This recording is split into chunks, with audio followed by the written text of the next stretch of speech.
Good evening, race fans. Welcome back once again. It is Monday night, and after a week off last week, the drivers are back on track in the MCV8 series here in our very first season, of course, powered by MC Motorsport.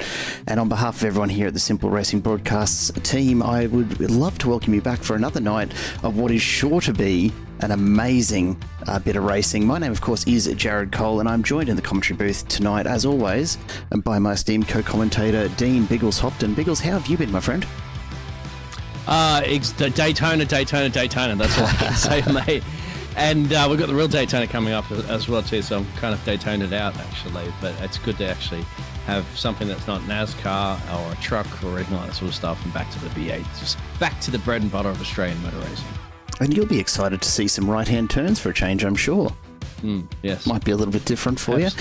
We are, of course... no 50 cautions. No, exactly. We are, of course, staying in the US, though. We are here tonight in Detroit for the Belle Isle round of this series. Belle Isle Street Circuit providing the venue for tonight's racing. It is one of the tightest street circuits on the iRacing calendar, and surrounded by nothing but concrete walls, often referred to as the Concrete Canyon. And of course, the Detroit Grand Prix layout here, last used in 2022 by the GP cars as they made their way around this picturesque little circuit. Don't let the concrete fool you. It is actually a pretty spot, and unfortunately the drivers really don't have the time to take all of that in as they make their way around. Weather tonight, look, not too bad, little cloudy, but we're not expecting any rain. Very cool, 18 degrees and 20 degrees on track, so the drivers will be pushing to get those tyre temps up for the start of this race. 20 laps in race 1 tonight, 40 laps in race 2 with the reverse top 10 grid, and a bit of a change tonight, Biggles. We are actually combining the gold and silver splits into the one racing event, so it's going to prove a little more interesting than perhaps we ordinarily see with these two splits coming together. More of a challenge for those drivers, of course, to get the overtakes done, depending on where each of the drivers are going to place themselves in. Of course, they're pretty well close between the gold and silver splits, so it's going to be a matter of finding themselves some good track space, and there's not a lot around this relatively, say, short circuit. Of course, 2.1 miles. As you mentioned, the last time they drove anything around here was back in 2022. They moved it to downtown Detroit now for some of the motor races, but IndyCar used to race here. Of course, the kart series, you mentioned GT3s have been here, so throwing everything around here. We've never seen V8 supercars around here in real life, but today we're going to experience in the virtual one. Absolutely. Let's take a look at the championship standings before we go and check out the last few minutes of qualifying. And in the gold split, Jamie Dyke still out in front ahead of Ty Delaney, but not much to separate them. David Coleman not too far behind. The Fishy Motorsports trio continue to dominate the top of the table ahead of Aaron Gilbert from Team Jinx Shifters and Danny P, crowd favourite, of course, from Team Jinx Shifters back on 515 points. Then Thomas Wilson, Pat Trappett, Jackson Austin, Damon McDonald and Henry King round out your top 10. All of them only 130 points separating first and 10th. And you've got to think for some of these drivers, the hopes of the top spot starting to slip away, but certainly plenty of contest amongst those top 4 drivers. If we take a look at the silver split, because of course we've got 2 of them to look at tonight, the silver split look a little different again, but Hayden Cupid a slightly larger lead out in front ahead of Ryan Palmer, then Scott Stevens from HAR Jinx Shifters not far behind him, Jake Robiard in 4th and Adrian Gresh sitting in 5th, with Aaron James, Greg Patrick, Matthew Bakir, Dylan Thomas and Luke Speck rounding out the 10 there, and again only 120 points between 1st and 10th, so still reasonably close whether you're in gold or silver. Tonight will prove interesting as these drivers not only battle it out within this split, but amongst drivers that they're probably not used to driving with, Biggles, in their ordinary racing. That's what's going to make it a bit more tricky. I like it. I like the split. Obviously, it'd be a bit difficult to do that all the time. Of course, if sometimes there's a little bit lower numbers in one of the splits, they'll join it together. But I think it's going to provide some fantastic action on track there. This twisty, narrow track, of course, if somebody goes around and you're at the back and you have to find your way past them, that's going to be even more difficult. Lap cars, traffic is going to be difficult, of course, in our 2 races that we're going to have this evening. I don't know, it's got formula for great success and also great misfortune for certain drivers too. Doesn't it just, as we see Jamie Dyke on his outlap as well, currently sitting in P3 in terms of qualifying in the gold split, and P3 overall in terms of track position. Now, these guys will be qualifying for the same grid spot, so it's entirely possible that you'll actually see a silver driver up amongst it in the front end of the field here tonight. You will notice, of course, the windscreen banners are there. So the gold windscreen banners for those competing in gold split tonight, silver for those competing in silver. You're going to see them mixed up all over the place this evening, I suspect, as we wait on a few of these drivers to just get themselves sorted. Ty Delaney there, I think we'll need to get his banner updated, because he is absolutely not a silver split driver tonight, as he contests the top 3 of the gold championship. We don't want to have him in amongst all of that. Some good times are coming out, and you can see not a lot to separate the top silver and top gold drivers here, as Jamie Dyke makes his way out on a hot lap now. And really, Biggles, I think it's going to get interesting tonight as we start to mix some of these drivers in amongst each other. I suspect we'll actually see them mixed on the grid once qualifying is all said and done. So we'll have to just have to wait it out and see what we get. But yeah, certainly begs the question as to whether these silver drivers are going to tussle with the gold split drivers, or whether they're going to perhaps have their own little battle a little further back tonight as they make their way around the streets of Belle Isle. A driver spinning out of pit road as well, too, which I noticed, which is also a tricky little exit that they'll have to do.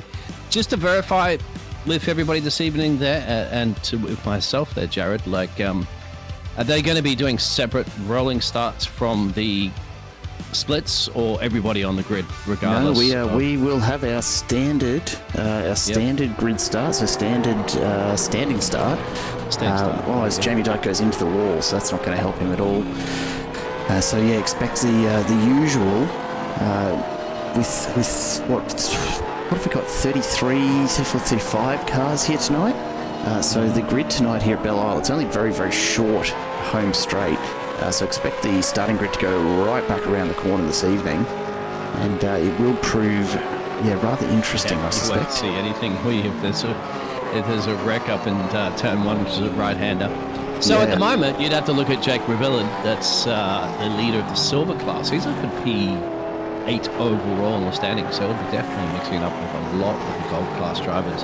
And you're looking at about a second separating the top 12, and you're looking at about 2 seconds separating the top 25 drivers. There's not a lot in it, regardless of the splits, It's a closely matched field. Greg Patrick here from MC Motorsport's getting some love in the chat as well. Good to have you with us tonight, Rochelle. And hoping that Greg can score himself a few extra points here this evening. Now, of course, the points tonight will still be split. So the winner of the silver split and the winner of the gold split will still be receiving their points for the win, regardless of where they finish in relation to each other. And the other interesting thing for this evening, our reverse top 10 in race number 2. If you're a silver driver and you finish in the top 10, 1, great work, right? But 2, if you finish, 9th, 10th, somewhere around there, you can find yourself at the top end of this field for race 2, and that could prove a massive boon if you are looking to pick up some extra points in race 2 as well. Lots to look out for, and more importantly, those concrete barriers are the ones that you really got to look out for. They'll be your own worst enemy, I'd say, rather than the other 34 to 35 other drivers that are driving around you this evening. That's going to be the key here. Overtakes will be very difficult, but they will be possible. A couple of those overtaken opportunities you mentioned down that relatively short straightaway, but kinking over to the right hand, and you've got another right hand that follows after that, and then you go into the sector 3 where you kind of have that series of left-hand turns, about 4 or 5 of them, to make your way around to a very sharp right-hand corner. Another overtaken opportunity there. Then the rest of it's kind of high-speed cornering until you loop your way back around again in Detroit, Michigan. It is a really difficult track, and something to watch for, particularly as you go into turn 1, turn 2, just as you come out from where the pit exit is. There's a really, really nasty little ridge there that will throw the car sideways very, very quickly. As we await now for the results from qualifying, and we go to the grid for race number 1. This is how we look as we grid up this evening. So David Coleman and Aidan Cale out in front, with Reese Wakefield and Jamie Dyke on the second row. Ty Delaney and Jake Robillard, the top silver finisher, in P6. So he'll have a great start ahead of the rest of his split.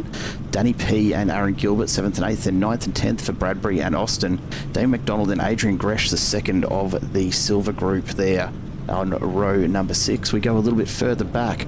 Luke Speck and Seth Stevens ahead of Josh Benno and Josh Van Treek this evening. Then Mitch Curry and Dylan Thomas alongside each other ahead of Dean Powell and Josh Harris. Greg Patrick and Nicholas Garriosh ahead of them. Then Ryan Palmer and Ronald Long in 23rd and 24th. Scott Stevens and Hayden Cupid line up alongside each other ahead of Martin Hallinan and Darren Lofton. Aaron James and Simon Caplet rounding out the 30 ahead of Matt Bakir and Martin Lipsky. Henry King, unfortunately not a great qualifying for him, so he's got his work cut out for him. Carmelo Coloridi and Nathan Bowman also on track this evening. And that is your 35 races for tonight. It is a stacked grid as we get ready to go racing once again here with MC Motorsport. The MCV8 series ready to get underway. And Biggles, I don't know about you, but I am pretty keen for this one. It's going to be a very, very interesting race. I forgot to ask you, Jared, is this one of your favourites, or is this one of those tracks that you don't despise? Look, I've not had a huge amount of time trying to get my head around Belle Isle. It is a super challenging track, really challenging track. I don't envy these guys at all in trying to get around it, because it's a very, very difficult track. Not one of my favourites. A lot of concrete, no runoff. You've got your work cut out for you this evening. It's the Monaco of the United States. It really is. And I don't know quite what to expect. Here we go. We're under starters orders here. Matt Bakir starting from pit stop. We're about to get racing as we are underway, and we start off with a view from above. Some of those Gold drivers trying to get off the line as quickly as possible. Jake Robiart, though, getting a fantastic start and finds himself moving up. And already we've seen Jamie Dyke has been spun. And so that's going to take him all the way down through the field. Watch him carefully here trying to get underway. So he's going to have his work ahead of him as well. Jake Robiart, though, up 2 already and looking to make his way up. So he's empty into 4th now. Now turn 3 here is it's a rough one, to say the least. We'll stay with the static cam, so we'll try and catch up as much of this as we possibly can. But of course you've got Robbie Bradbury not far back as well in 7th, now up into 6th. As well, so look, lots of movement throughout the field, and you can see the gold and silver drivers starting to get mixed in amongst each other pretty heavily now. A lot of movement at the back there, Jay. It looks like Henry King, Ronald Long, and Darryl have come together there as well. But not the start they would have been hoping for, I am certain.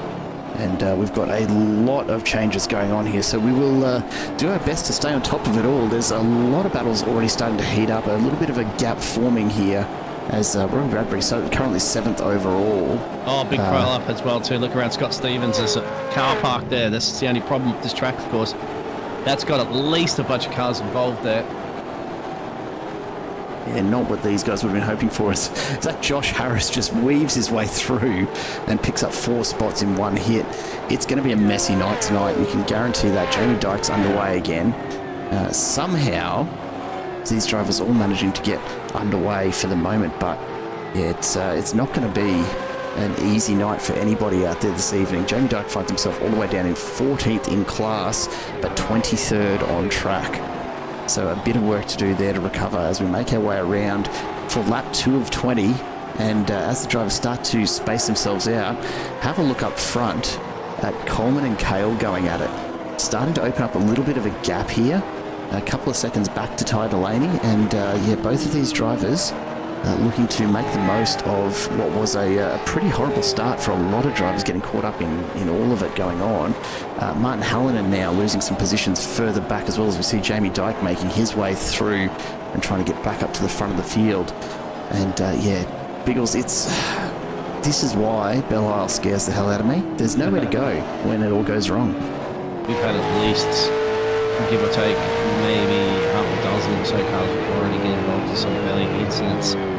As you'd mentioned, Reese Wakefield trying to make his way up, dropped 12 places there.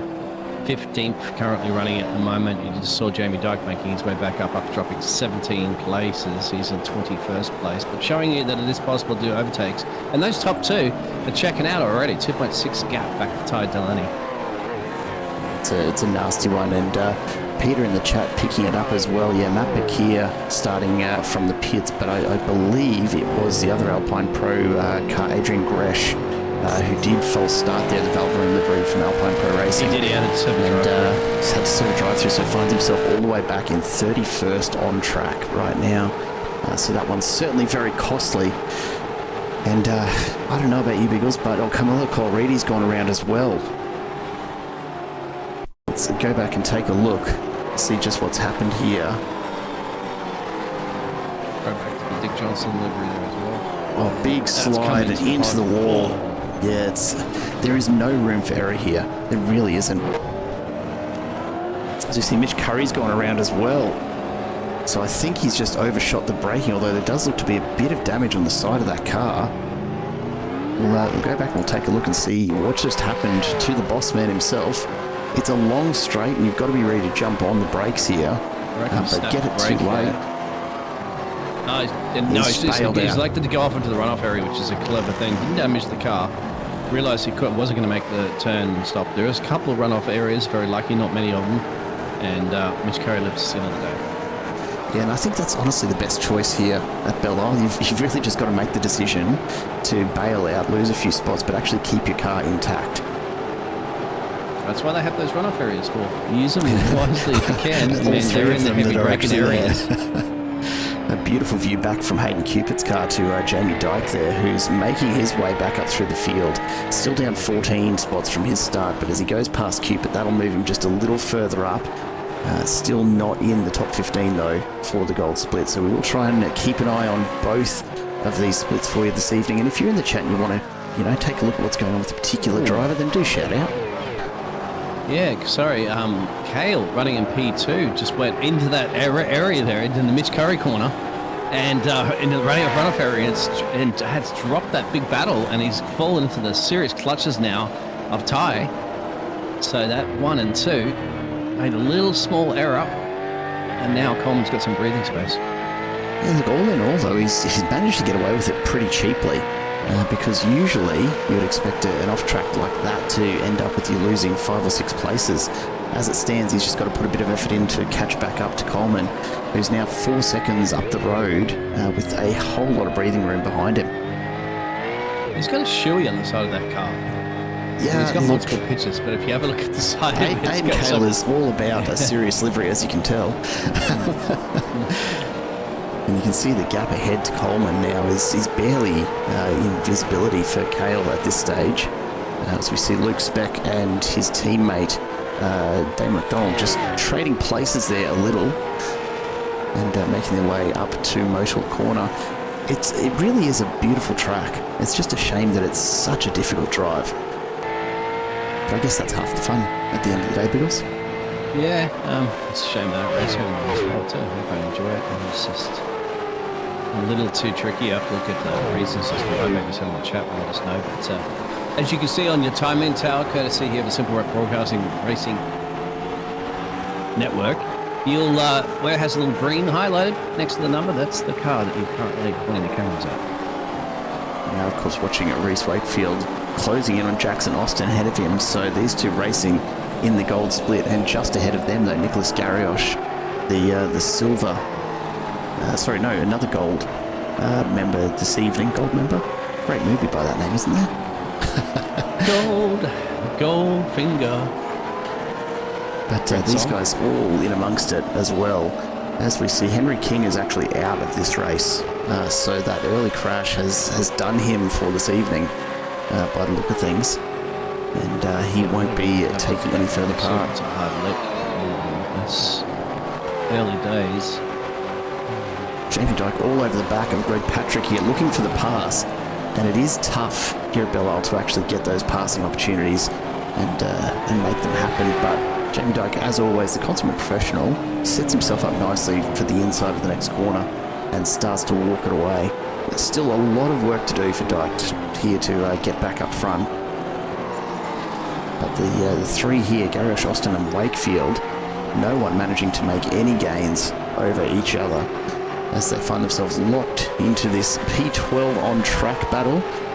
P10 is what they're battling for here in their class, and Garrioch getting very, very loose under brakes. This is where they've got to be careful. This turn just after the pit exit has a very, very nasty little ridge in it. Can throw your car right off to the side. All three navigating it beautifully. Wakefield trying to decide who it is that he's going to tuck in behind here, and ultimately doesn't actually gain anything. Better line through the corner though. Can he get it underway as Austin goes very, very sideways coming out of the corner? Unfortunately for Wakefield, not enough. Hits the wall hard though. That's going to cost him. Wakefield finds himself up on the inside, and that will be the move that Wakefield's been waiting for. It's one of those tracks, again, Biggles, where you really do have to wait for the mistake from the driver in front. You can see the damage on the car in front as well too. Up in that front right. Yeah, Wakefield's had a big hit at some point. I went back and looked at Henry King. There was an earlier incident where he just had to slow down, didn't hit the wall or anything, and then there was an incident that happened a little bit later on up the road, but he didn't get involved with anybody, so I'm not quite sure if there was some sort of technical issue in retirement after that. No visible damage and no clear incidents.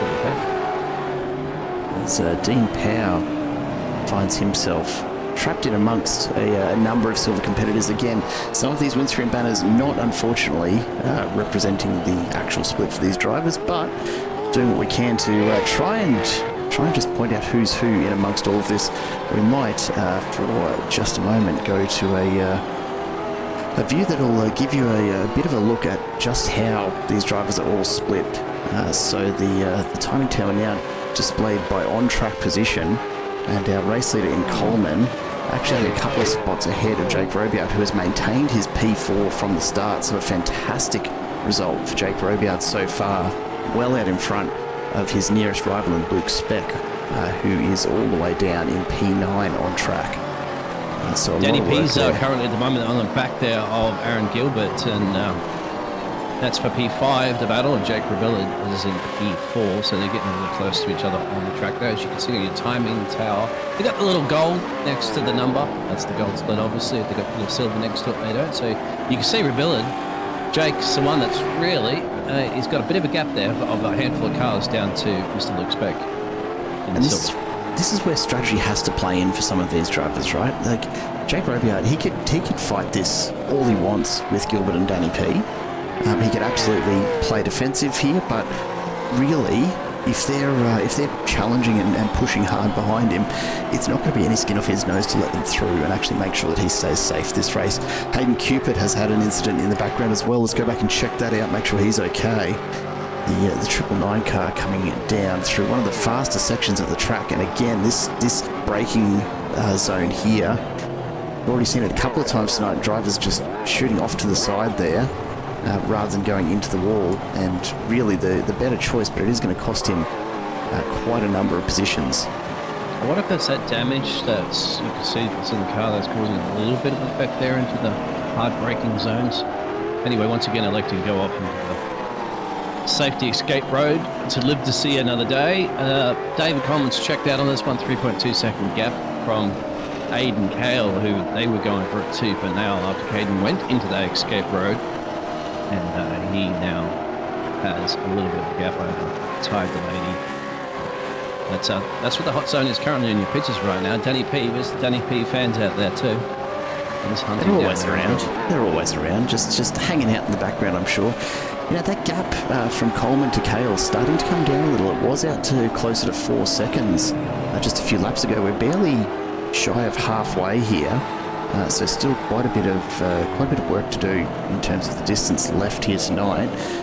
So Coleman's going to have to watch that closer. If Cale is starting to close in on him, they may have a bit of a battle in their hands in the closing stages of this race. You can see just how close these drivers are pushing it to the walls here. Sparks fly as Gilbert just rubs the panels up against those concrete barriers on his way past. There is not a lot of room to play with here. Dean Powell's had a moment, my friend, for the Black Hawk Motorsport entry. It's that same corner, and instead of going down that escape road, he's hit the barrier and then trying to get it back under control has done more damage. Finds himself in front of Caplet. Caplet lucky to get away without more damage there, I think. Yeah, it looks like he's got a damaged beast at the moment too. Dean Powell's just going very, very slow on the track there, allowing some drivers through, seeing if he can get that car back to pit road, get some repairs for still 11 laps to go in the heat. You never know, he'll get some positions and really work his way up, of course, in the reverse grid. Top 10, but that's quite a bit of ask. Yeah, absolutely it is, as we see on board now with Adrian Gresh after that earlier issue jumping the start, starting to fight his way back through the silver rankings. His teammate Matt Bakir just ahead of him. Further up the road though, Nathan Bowman has Martin Hallinan all over the back of him. Here's the view from Hallinan's car now forward to Bowman, and Hallinan, despite dropping down a few positions earlier on, is all over the back of him once again.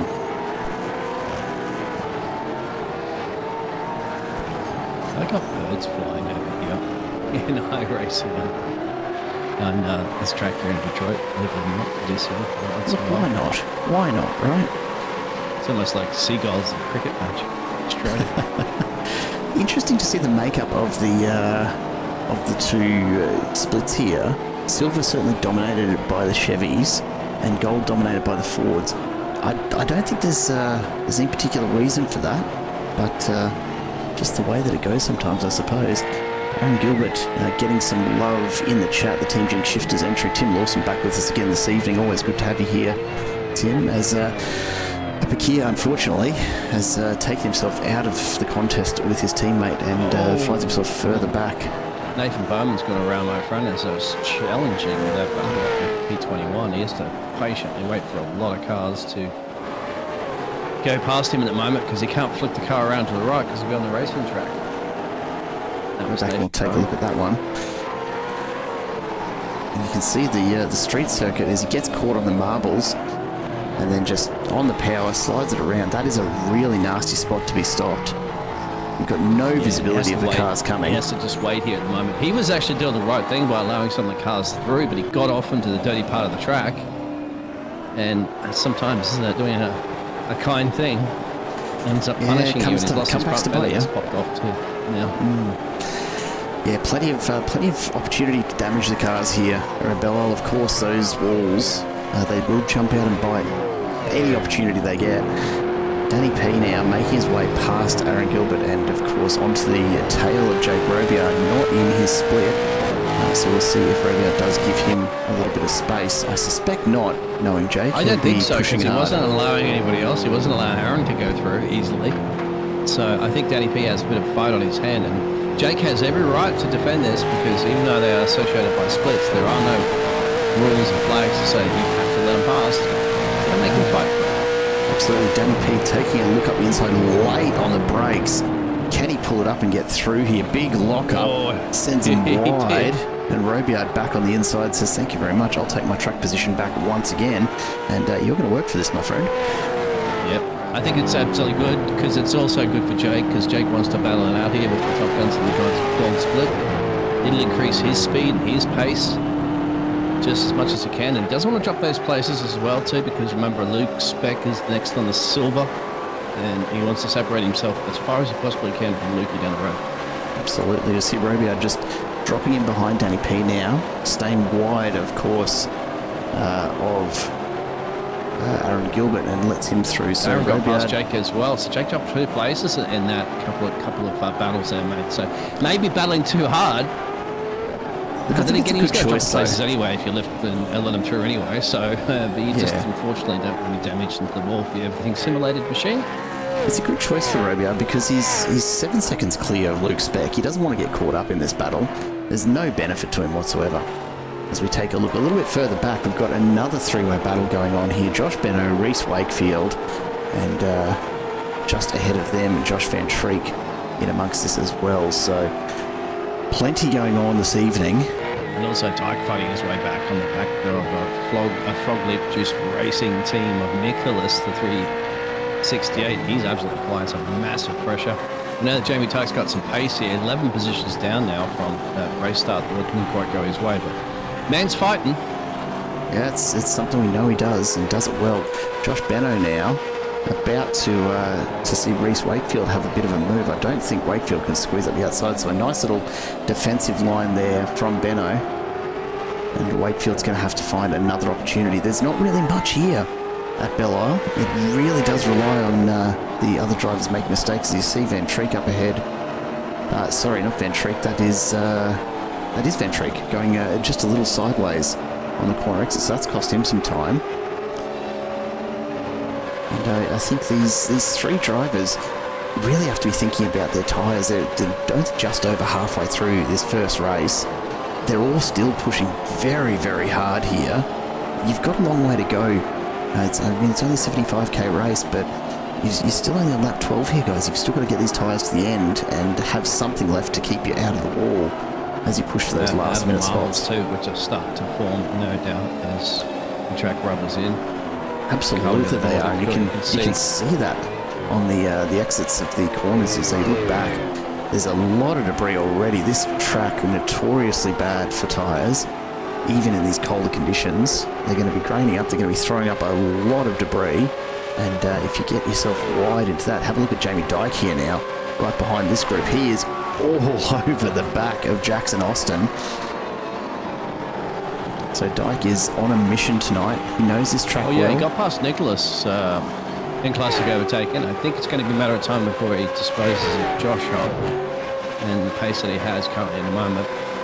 Reese Wakefield also on Joshua. Last of the late break is the corner. Goes for a spin. Reese Wakefield right there. You can see in your pictures to your right-hand side. Has to sit in that exit. And there's quite a few cars coming around that corner too. So if he can find out a little bit of a gap. We'll stick with this here though, because Jamie Dyke is on the move. He certainly didn't have the start that he was after, but already back up to 13th on track and 11th in his split.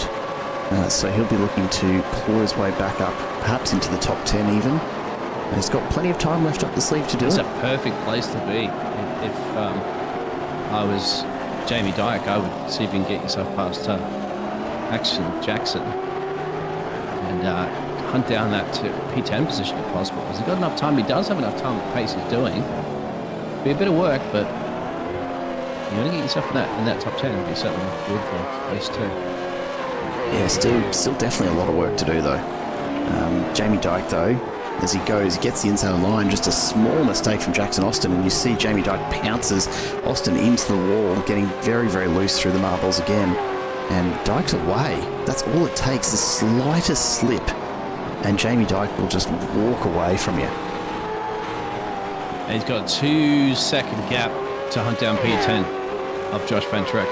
So I think that's possible in 6 laps for him. He's got to get his head down. He's got a bit of clean air front right now until he gets onto the back there of Joshua.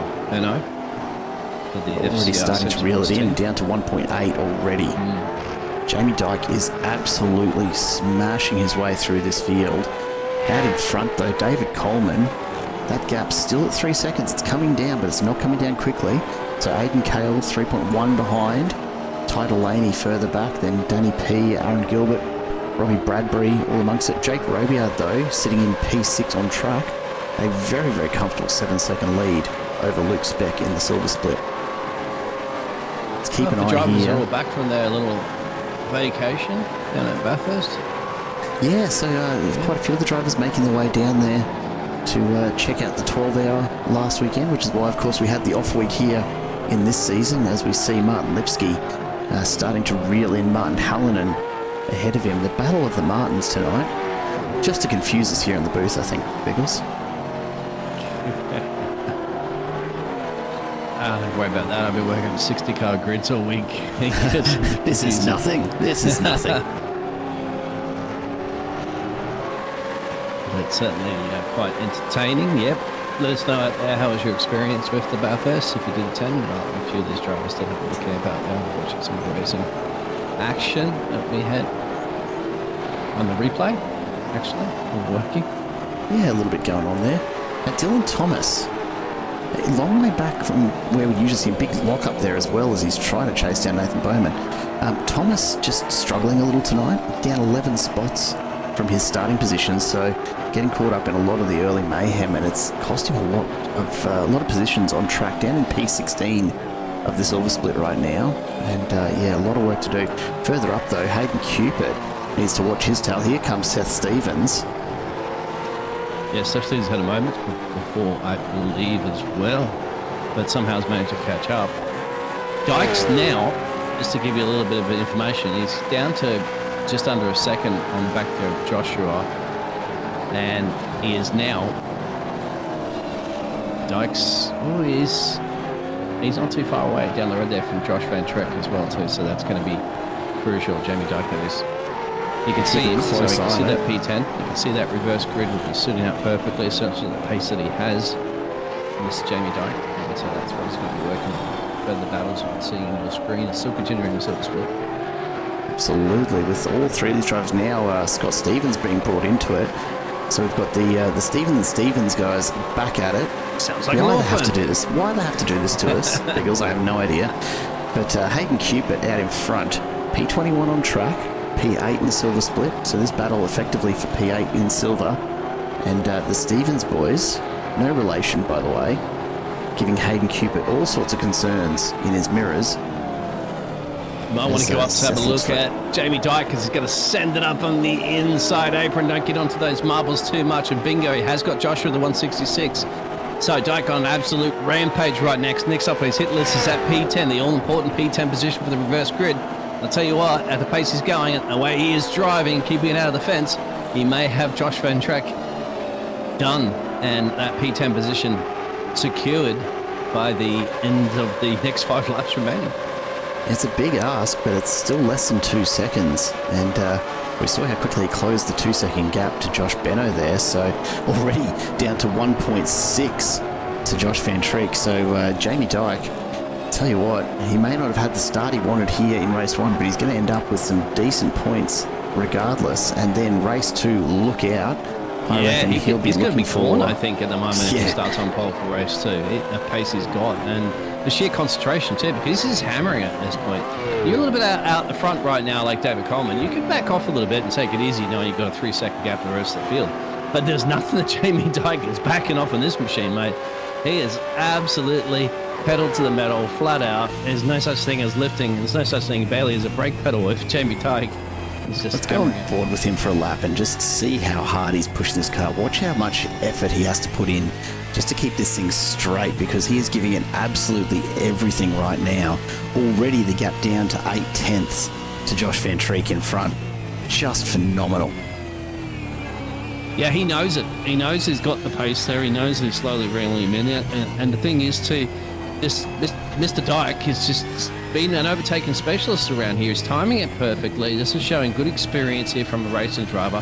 He knows he's catching at certain places, but he's not going to just send it in completely unless he's confident that he's got a chance to overtake, especially because you're coming on some of those marbles. We've seen that from a couple of drivers getting off that racing line, trying to put your nose in places where Kim Kardashian's plastic surgeons will chop it off, and he's timing his move. Now, don't make me all wrong up in the booth there, Dyke, and do something absolutely crazy and go off the line there and fit into the fence, right? Especially after that driving he's been doing. Yeah, he's not pushing hard. Like he could have tried to send it there, but he's quite content to just pressure Van Trek at the moment and continue to do so until Van Trek makes a mistake, and that's when Dyke makes his move. He doesn't dive for every corner. He's quite happy sitting in behind someone and just letting them go wide of their line, and then he will absolutely pounce. And you can see Van Trek is really just throwing that car around to try and keep it in front. Jamie Dyke, though, just comfortably sitting within a couple of tenths. That is a lap on board with Jamie Dyke, and I reckon just a few laps to go here, 3 laps to go, he's going to be finding himself in that top 10, I suspect, for race number 2. Josh has gave himself enough time to catch up to Josh Van, but Josh has got time on his side. Josh knows that he just has to keep him at bay. He should be, make that car as wide as possible. Keep an eye out on where Jamie's going to look to attack there and just position that car in the right spot. And all he does is to milk the clock out here at the moment. Just let those laps click over. Because it's also very, very good for Josh to start in that position. That's a goal position, of course, for these drivers in the reverse grid. They do have traffic up the road to deal with, and that's disposed of pretty quickly at the moment. The yellow machine, you see, Stevens, not in their fight, doesn't want to part of it. He had a nasty crash just a moment ago, and that's pulled him quite a long way back down through the rankings. Still another driver sitting there on the side there as well, too. I believe that was that Aaron James sitting off to the side back there, I believe. So he's had a big moment, and hopefully can get himself towed on out of there very, very soon. But Jamie Dyke continues to push and pressure Van Trek. Van Trek, to his credit, doing an amazing job of holding it together here as we see an accident on the road. big Somebody's in moment. the fence. Both avoided them. That's a bit of a scary moment, of course, when somebody's in the fence. Remember, they're using as much of the runoff area as possible as it is. Not much space between the concrete barrier and another car, and then your car. Yeah, there's really no room for it. That I'm actually not sure if that was Luke Speck, I think, who had that incident. Yeah, so he's going to find himself, unfortunately. So now Jamie's got the P10. Dropping it away. Yeah, now if I was Josh, I would let him past.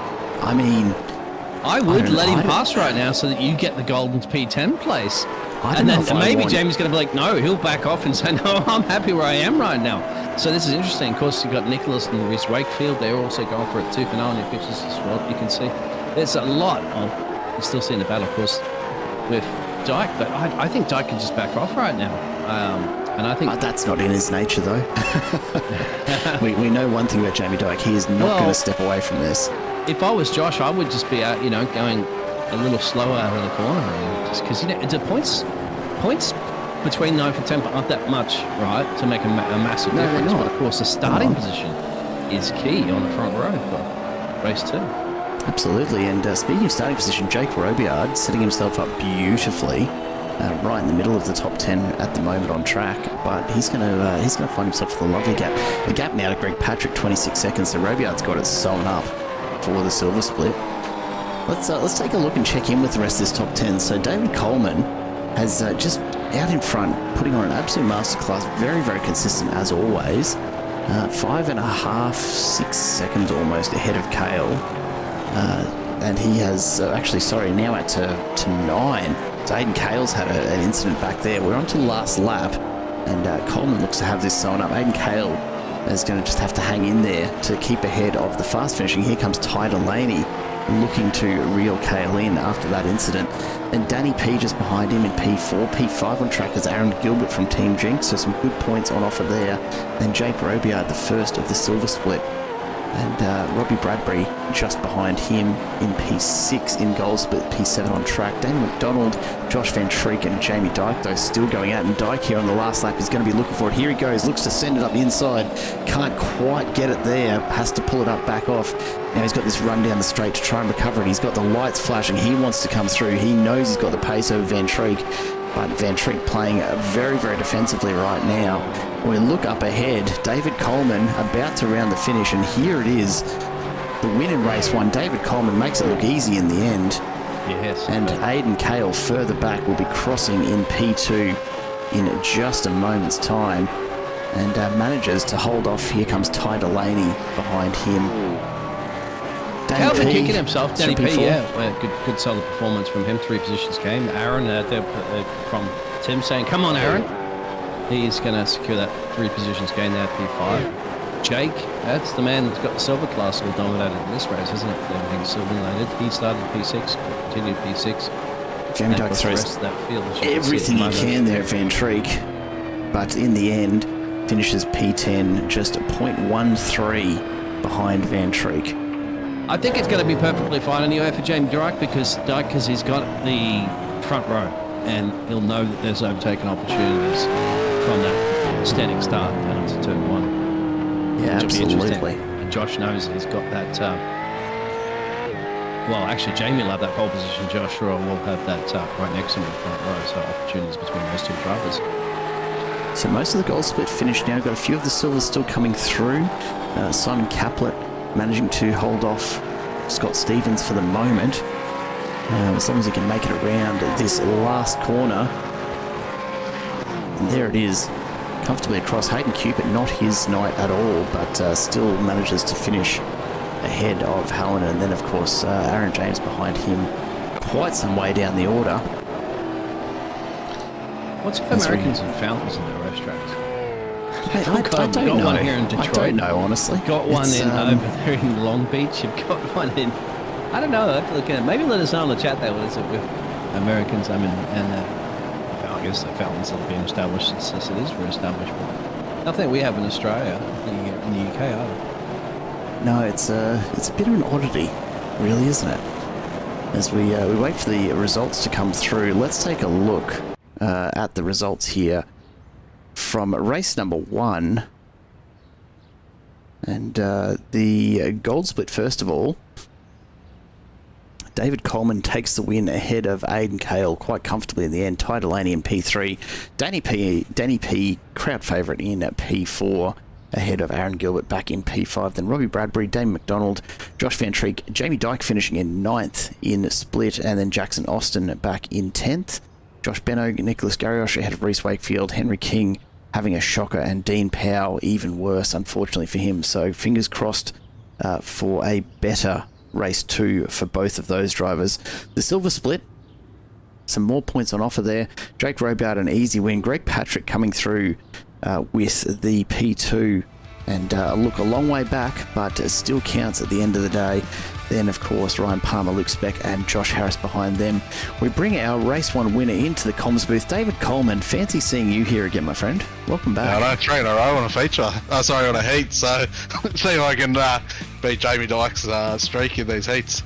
Features. Mate. I'm confused, mate. I'm knackered. Well, you'd have to be after that drive. That was pretty definitive there. You were well out in front, and really didn't look like being challenged for most of that. But Belle Isle, it's a tough track. How are you managing to hold together those sort of times, lap after lap? I think just consistency. If I'm with this car, you just got to focus on consistency. So it's kind of pick a lap and try to stick to it. So I was just trying for those, 32 sixes. Aiden had good pace, so if he didn't have that off, I think he probably would have got me. But I was actually hoping to let him pass and just hang on the back of him and hopefully save some tyre and use that to my advantage. What? But, You let somebody pass Davey? Come on, mate. Really? I was going to, the only reason, I was hoping he was going to go down the inside when he actually ran long. Because I find it easier following someone than being the leader. So, but yeah, I was just trying to keep a 3-second gap the whole race. So, just focusing on that. So it paid off in the end. I was hoping that battle was going to go all the way. So it was keeping you, Aidan Cale, of course, keeping you at bay there and really giving you a run for your money. But you still held off, my friend, from pole all the way to finish the race there with the heavy concentration that's required here, especially under attack early until you got that little bit of a breathing space. How do you feel coming in this reverse grid now, slice and dice your way through the field? I'm a bit worried that Jamie Dyke's number 9. I think he's starting from the front row, so probably an undercut, but I think I could look after tyres, so I'm probably going to try that Dan Fulton trick and put enough fuel in to finish and see how we go with the undercut. Well, fingers crossed for you, David. And yeah, you're certainly going to have your work cut out for you. Jamie Dyke was absolutely smashing it through the field. And tell you what, out in front, he's going to be hard to catch. So best of luck to you. Get some fluids into you. Get some stretches happening, mate. Because you are going to need everything for race 2 here, I suspect. Cheers, boys. And I'll say it again, broadcast is looking awesome. So I'll look forward to watching it later on. Good stuff, David. Thank you again for dropping by, and congrats on the win in race 1. Thanks, boys. That'll be also David good Coleman. points for him as well too. With Ty finishing down the road and Jamie Dyke finishing down the road. Remember, of course, that David Coleman was 3rd in this championship going in on a total of 544 points. So that'll really push him up there with Jamie Dyke. But now this first grid, Jamie Dyke, as you said, is the one that's going to have a big target plan on his back, because he's the one that's going to be leading off the field, because he did finish in that P10 position, didn't he? Joshua Van Treek should be the one that'll be next to him in the front row. Absolutely, yeah. So Dyke and Van Treek will be out in front. Jake Robiart's going to start middle of the top 10, well ahead of Greg Patrick down in 15th as the next place silver. You can see the overall results from round 1, or from race 1 rather, on your screen right now. So look, it's going to be a very interesting start again. I think most of the split has worked itself out to be well placed, but yeah, this reverse top 10 always throws just a little bit of a spanner in the works as we start to get ready to go racing again. And Biggles, mate, I don't know if we're going to keep up with everything going on after that one. This will be a lot. There was a lot of incidents, of course, that you don't have time to point the camera back, because there's just so much action on the screen there. I know how you feel there as a broadcaster myself there, trying to capture the action for everybody out there that's wanting to see it, of course, but we don't want to miss we're spending all day on replays, mate, and missing half the live action, so you can get to point the camera at one place at one time. We got the Danny P fans finally came out there from Mango Energy as well. I figured they'd be around somewhere. And of course the Llama's back. A bit of love for Reece Wakefield. Rochelle, of course, Absolutely. Greg in P2 position for the Silver Class, did a solid job. He's got a bit of work to do, slicing and dicing his way through the field on this one, but you just don't know, runoff areas, drivers coming together, the concrete wall, they forgot to buy it flowers, it comes out there and bites you, makes you sleep in the racing rig for the rest of the night. That it does. That it does. Cram's back as well. Some more Danny P love. So let's take a quick look at the grid again here for race number 2. And Dyke and Van Treek out in front. Watch Jamie Dyke. Every chance he's going for it. Damon McDonald and Robbie Bradbury behind them. Jake Robiard starting in 5th ahead of Aaron Gilbert. Danny P and Ty Delaney then on row 4 ahead of Aidan Cale and David Coleman, our race 1 winner, starting in 10th. Jackson Austin and Joshua Benno just missing out on the benefit of that reverse top 10. Nicholas Garriosh and Reese Wakefield behind them, ahead of Greg Patrick and Ryan Palmer, the first of the Silvers, well behind Jake Robiard. Then Luke Speck, Josh Harris, Adrian Gresham, Simon Caplet, Scott Stevens and Hayden Cupid, then Martin Hallinan and Matt Bakir ahead of Dylan Thomas and Seth Stevens, Martin Lipsky and Darren Loughnan, then Nathan Bowman and Aaron James rounding out your 30, Carmelo Coloridi in 31st with Mitch Curry, then Henry King and Dean Power find themselves right down the back after some pretty unfortunate events throughout their race. And we are getting ready to go. Once again, we're already ready to get underway. Starter is wasting no time this evening. All the cars gridded up, and we are go, go, go. Jamie Dyke gets an amazing start. Just a little bit bogged down there for Robbie Bradbury. But we are underway once again. Turn 1, as always, plenty of marbles there, and we've got to keep an eye on the background just to see if everyone does actually make it through unharmed, because this is a very, very big pack, a big impact with the wall there for one of your SES entries. But so far so good as we make our way down to turn 3. Jamie Dyke already starting to establish himself out in front of this pack, and somehow we've made it to this point without too many issues. Keep an eye in the background though, because the drivers are all changing positions. A big nudge there. That's Josh Harris into the wall, straight into his teammate Ryan Palmer and Harris, both into the wall there, and that is going to cause all sorts of issues further back. We've got a massive pile up. We've got 4 or 5 cars, 6 cars at the moment to go. It is clear there is a little path to the right hand side to get through there, but they're all going to have to do a spinner route. Everybody's going through at the moment, so they don't have to wait around at the moment. Yes, as Palmer goes into one thing, it's not lucky, guys. That was rough. I don't know if we're going to see a safety car here. It's entirely possible. It's moving now. Nobody's stuck completely. Usually a caution will come out if that's the case, that somebody can't move and they're in a dangerous position, but I think they're all got going again, so they've elected to keep this one green, and there's going to be a lot of smoke in the background.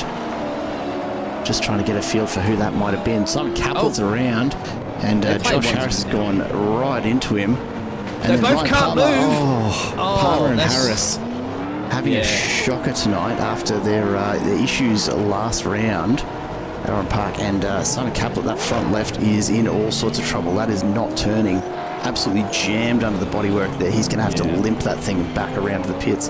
Somehow, though, he's got it moving. Now, Greg Patrick is in amongst it. Only a few seconds off the back of Robiard here, but lots of pressure. Look at the gold banners all around him. He's going to have to hold them off as well. And I tell you what, Beatles, we're expecting a lot. I don't know if I expected it to all be lap 1. Oh, well. Greg's under a bit of pressure here, but Greg's not his fight necessarily. You remember his fights with Jake up the road, so he's got to play it cool, calm and collective, knowing that there are still plenty of laps to go in this race. 39 up to be correct, and you're not going to just throw it away on a couple of turns if you feel that they're going to be hindering you, or you perhaps could be hindering them, because certainly Danny P's on to make some moves. Has just dropped a place there. We saw a bog down there from Robbie, and Robbie's a little bit up the road there from Danny P. That's the reason why Robbie's in that place. He's just bogged down on the racing line, so it's difficult to get these beasts off the line there perfectly every time, but he's still inside that top 10 running P7. Yeah, somehow we're still in the way here. I'm not quite sure how. Roy Bradbury under huge pressure. Danny P looking for a way past. Ben Trek as well too, so Ben Trek dropping back a couple more places. He also didn't get a very good launch off there, and ended up conceding that place to Damien McDonald. He's running in P2, so just sorting themselves out early start of the race. They get the temperature in those tyres and keep it out of the fence, and just get. It's a long race, so absolutely. This is only lap 3. Jamie Dyke, though, out in front, already out to 2.5 seconds. Have a look at the gap up the road there. You can just see him rounding turn 3. up ahead as Danny P looks for the inside. He's late under brakes. He's going to try and squeeze Bradbury. Oh, look at this. Our camera is almost getting taken out as Danny P needs to back it off again. He's been pushing hard, and Robbie Bradbury around into the wall. Danny P gets caught up in it. This is going to block the track up in a big way if they're not careful. Aiden Kale looking to go past, somehow trying to find a safe moment to dive through.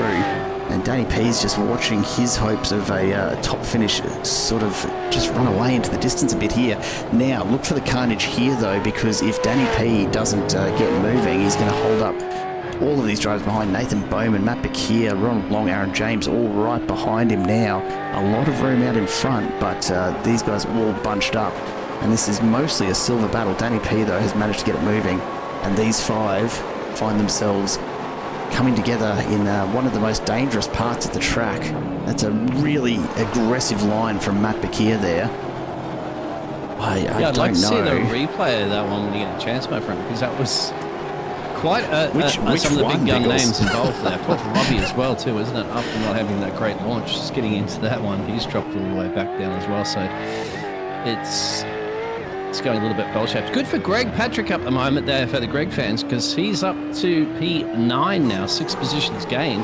He's only a couple of places away from his silver contendant there of Jake Rebillard.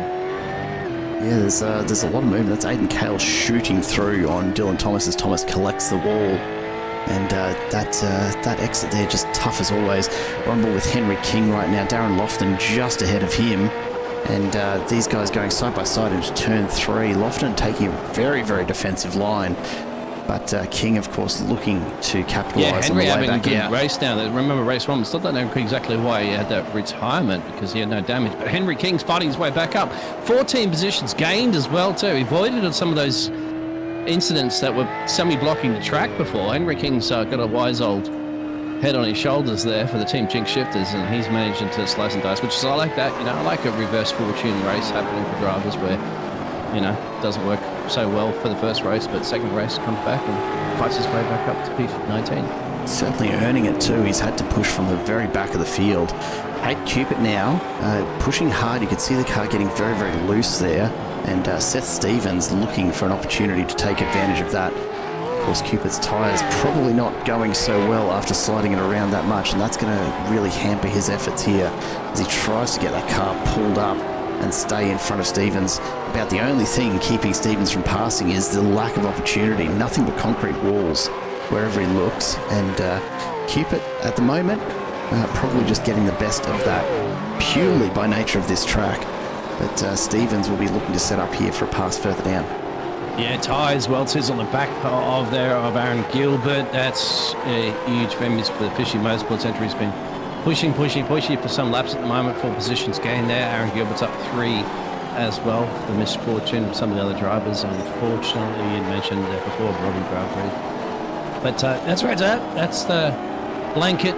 Throw the blanket over here in the United States, they like to say, for some of the drivers. They're close there. They're going to have a little campfire together soon enough. Seems why not? Some campfire songs together. A few s'mores, something like that. I don't know. I could go for that about now. I don't think that's on these drivers' minds, though. They are pushing so hard as we make our way around. Not quite sure, you know, what to make of this here this evening, as the drivers do again look to make the most of these early laps. We're only 5 laps in. It's a 40-lap race, and the way these guys are pushing, you swear it was a 10-lap sprint. A lot of effort being thrown at this, and I'm not convinced that it's actually necessary so early on. As you see, Gilbert sliding into the wall there. He's pushing hard to try and stay ahead of Ty Delaney.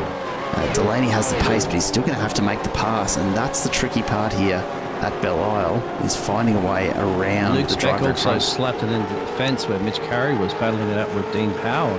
He's just getting away now. He was in a very dangerous position. They avoided a high speed corner too on that one. But keep your eyes peeled, obviously, on this battle there with Hayden Kale.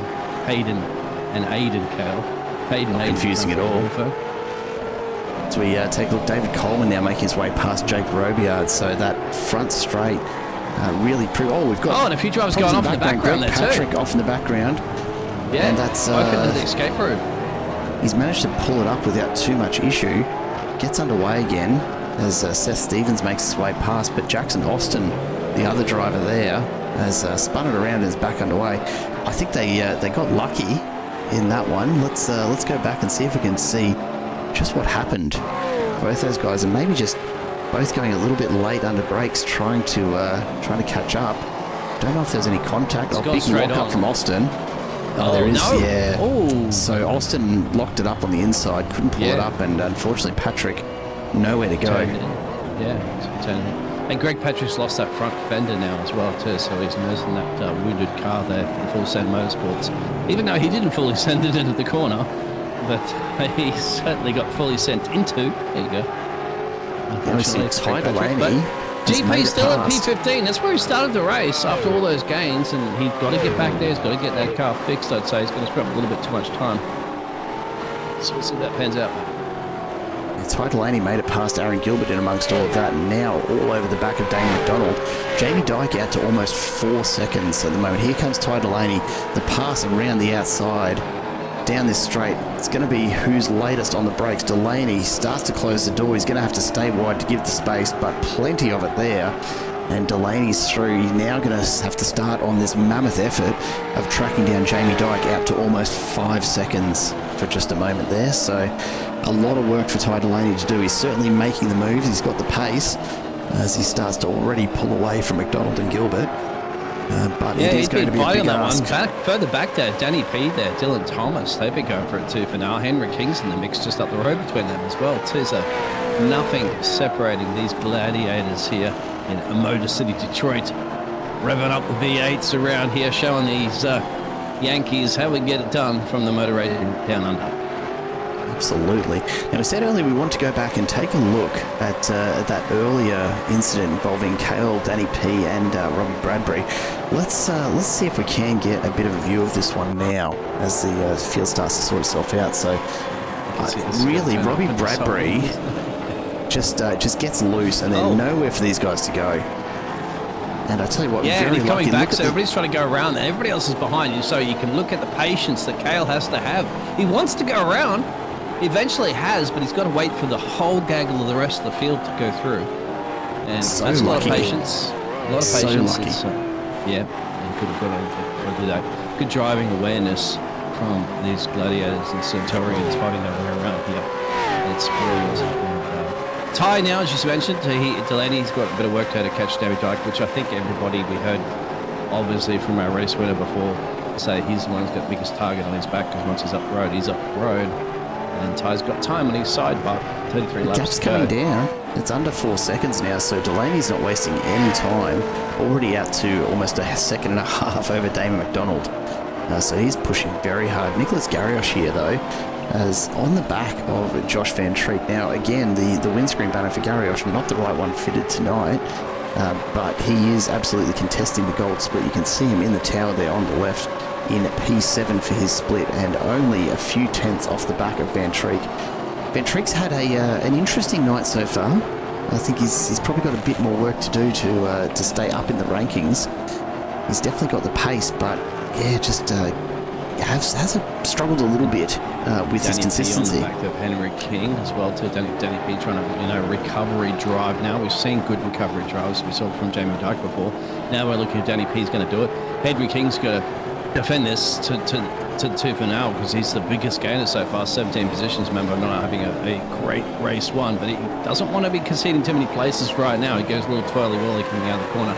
You see the wounded beast up the road there from Greg Patrick, but Greg Patrick, believe it or not, I've been looking at his lap times, he's still doing the 34s, so it's not that bad at all. He can still keep up the pace. It just looks like it's severely damaged, but not the way he's driving.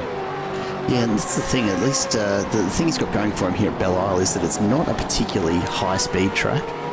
So the aero that he's lost from that front bar is really not going to be super noticeable. I think, if you ever want to lose aero pieces on a car, it's going to be here at Belle Isle, because this straight they're on right now. He's second a lap quicker than Mr. Stevens up the road, actually, believe it or not, the Team 15 machine. So whatever Greg Patrick's doing, it's... as I said, it's absolutely cosmetic for him, and he needs to keep that too, because remember, he's still in that crucial. He was actually. He's a P5 car at the moment, silver class, but He needs those points because he's had a good run finishing in P2 in race 1. Mitch Curry there, a massive dive under brakes to go past Matt Pakia, so he's looking to move up, already up into P7. Yeah, Mitch has done a recovery drive, I'm going to say. He'd done a few overtakes earlier then when we were looking at some of the other battles, and old boss man's fighting his way back up with Dean Power as well, too. 15 positions game with Dean and 11 positions game for Mitch Curry, so avoiding some of those early carnage that we saw with the track being blocked and positioning the cars to get around there and slice and dice their way through the field. Yeah, you've had a few drivers that have really suffered tonight. Robbie Bradbury down 27 positions in P31 right now, has had a shocker of a night after those earlier incidents. But a lot of movement for a lot of drivers making their way up through the field. You know, Seth Stevens, who's on your screen right now, in amongst this pack, the yellow and black entry from Team 15, up 12 positions from his starting position for this race, so up from 26th into 14th on track, and currently sitting 4th in the silver split. Greg Patrick right behind him is back where he started despite the issues that he's had. It's a big one. It's a big one tonight for a lot of these drivers. Peter, the question, approximate pit lane time to drive through. Oh, that's a bit of door banging going on right there at the moment, mate. There was a bit of turning into each other whilst they're on the straightaway before the corner came up, and both cars off, so Hayden's there. Stevens is there. Stevens' engine's cooked. Hayden's into the that's not in good shape. Area. He's going to have to nurse that all the way back. I don't know if he can move it, but I don't think he can get it in gear. Oh, he can get it in gear. Don't reverse up. Bang! Gets hit too. As we see, big slide from Ronald Long, and just this may be a caution. It'll have to be, surely. Seth Stevens, I don't see him getting out of there. We've got one incident now that's caused another 3 incidents, and generally they will deem that one to be unsafe. He can't move his car, I don't think, as well, too. Stevens' car is called, mate. That's bacon, like an Australian barbecue. Yep, safety car's been deployed. And there it is, the safety car that means out on Dyke track. could go into pit road, and I expect to see everybody go on a pit road.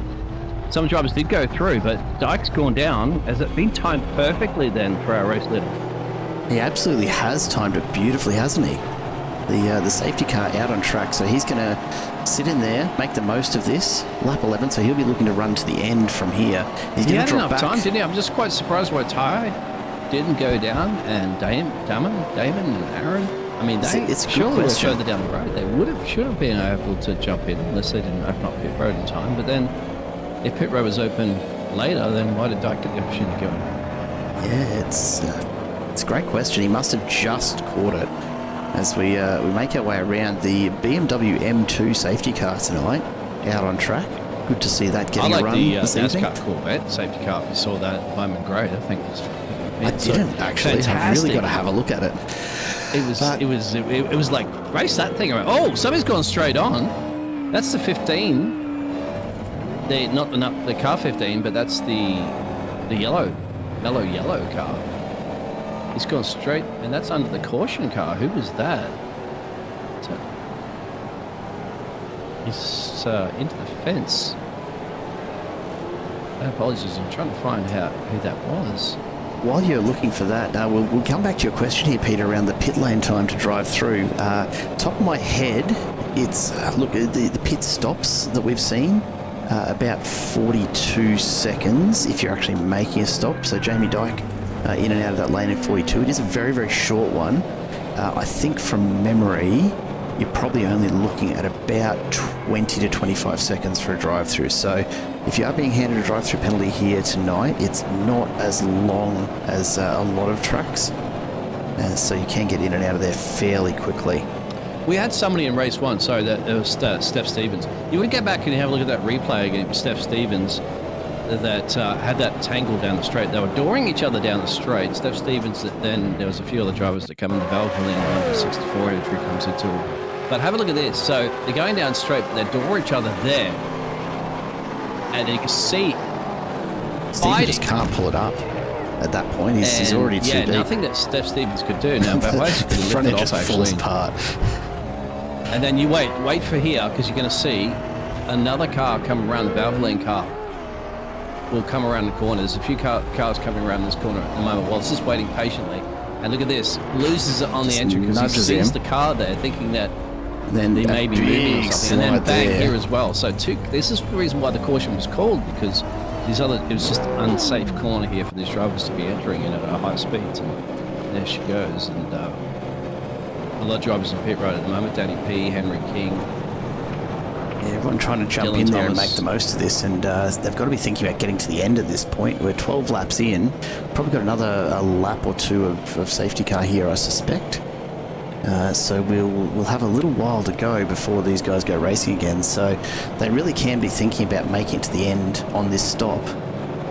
For Jamie Dyke, he finds himself down in P20, but he is He's in the the leader. steward's waiting room as well too, so maybe talking to him about Jamie Well, that talking is- about boxing that is a under question. that caution came out. Remember, he came in really early after that caution, so maybe they're talking. Stewards are going to talk to him about that one because he's now.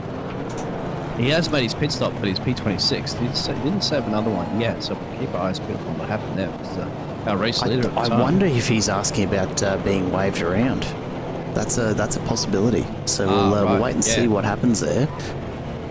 But the stewards will of course review that.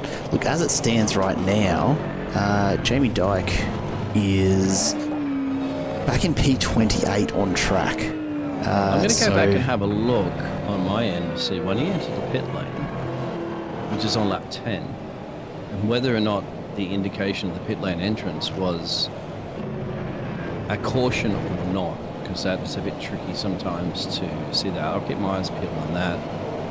I'm just trying to look at and see if there's any indicators to say, or unless he was speeding in the pit lane as well. But no, I don't see any flashing indicating lights.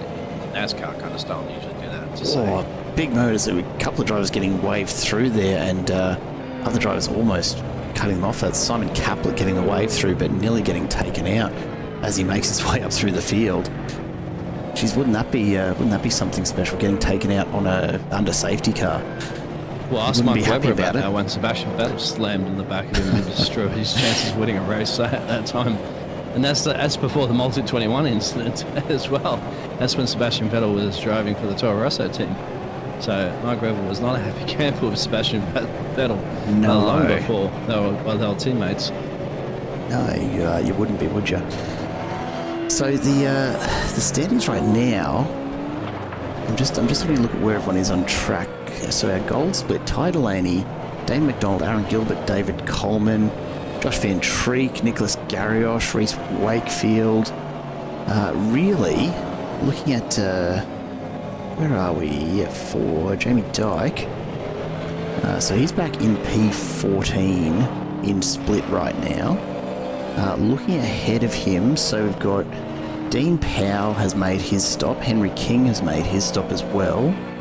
Danny P's made a stop. So Yeah, everybody in there's- the top 19 on your timing tower, well, actually, it could split up at the moment, but you have to go down to Ryan Palmer, who's made a stop. But Ryan Palmer made a stop on lap 1.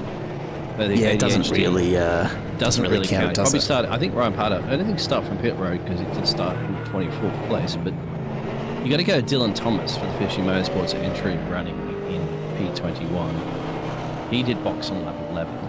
Scott Stevens, Danny P, Henry King, Dean Powell, Matty, and Ronald Long. They all went down there.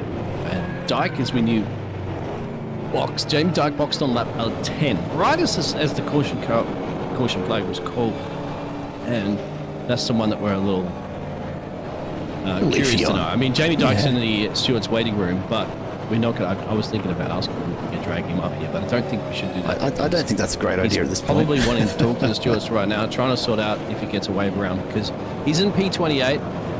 It does cost you 40. It cost him 42 seconds in and out of pit road. Stationary pit stop that everybody's been doing on average is about 16 seconds. I mean, that said, That's for some fuel. I don't believe that's tyres as well. It's fuel and tyres actually. As Peter was asking about drive-through penalty. Drive-through penalty would Jamie be, Dyke I in mean, the 30 chat seconds, I'd actually say. right now. Caution rules are crap. This is the tricky part about using an iRacing safety car is that it Jamie, sounds do you want to so- chat to us real quick? If you're not so heated up or anything, but if you're in the chat, maybe we can quickly, whilst we're on the caution. We're about to go racing again here, so give me maybe one not minute. Maybe not the best timing for it, I suspect, because the safety car is coming in on this lap. So just a few more corners, these guys will be back to racing, but... Well, Jamie's done it one time before slicing his ass through the field, but I don't be surprised if that man's not P10 by the end of the race. Yeah, look, there you go, so he's committed to pit lane before it was called. That's what I was looking for that actually in the replay to see if there's any indication, but I don't know how it works particularly in this series. I know that I've looked at that before in NASCAR and looked at the pit lane exit and entrance and stuff like that to see when the flag cautions are called, but hey, we'll learn something new at the end of the day. But, you know, I know Jamie Dyke's going to get his head down there and work his way back up to the field. Nothing's going to slow that man down. Yeah, you have sheer pace. That's all that matters. And sheer overtaking as well. So it's going to carry and go green. Have a look at the debris on the outside of the modal curve there. That's horrific.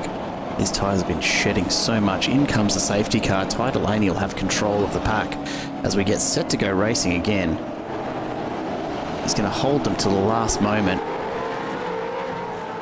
And we are green flag once more. And Reese Wakefield immediately spun on the restart. Before almost the start-finish line as well. Yeah, I'm not sure. Actually, before the start-finish line. I'm not sure what or how that happened. Let's go back and take a look. So watch Wakefield here. Does he get a push from behind from Benno? Or is this purely... big push from Benno. Spins it around. Yeah, that's really unfortunate.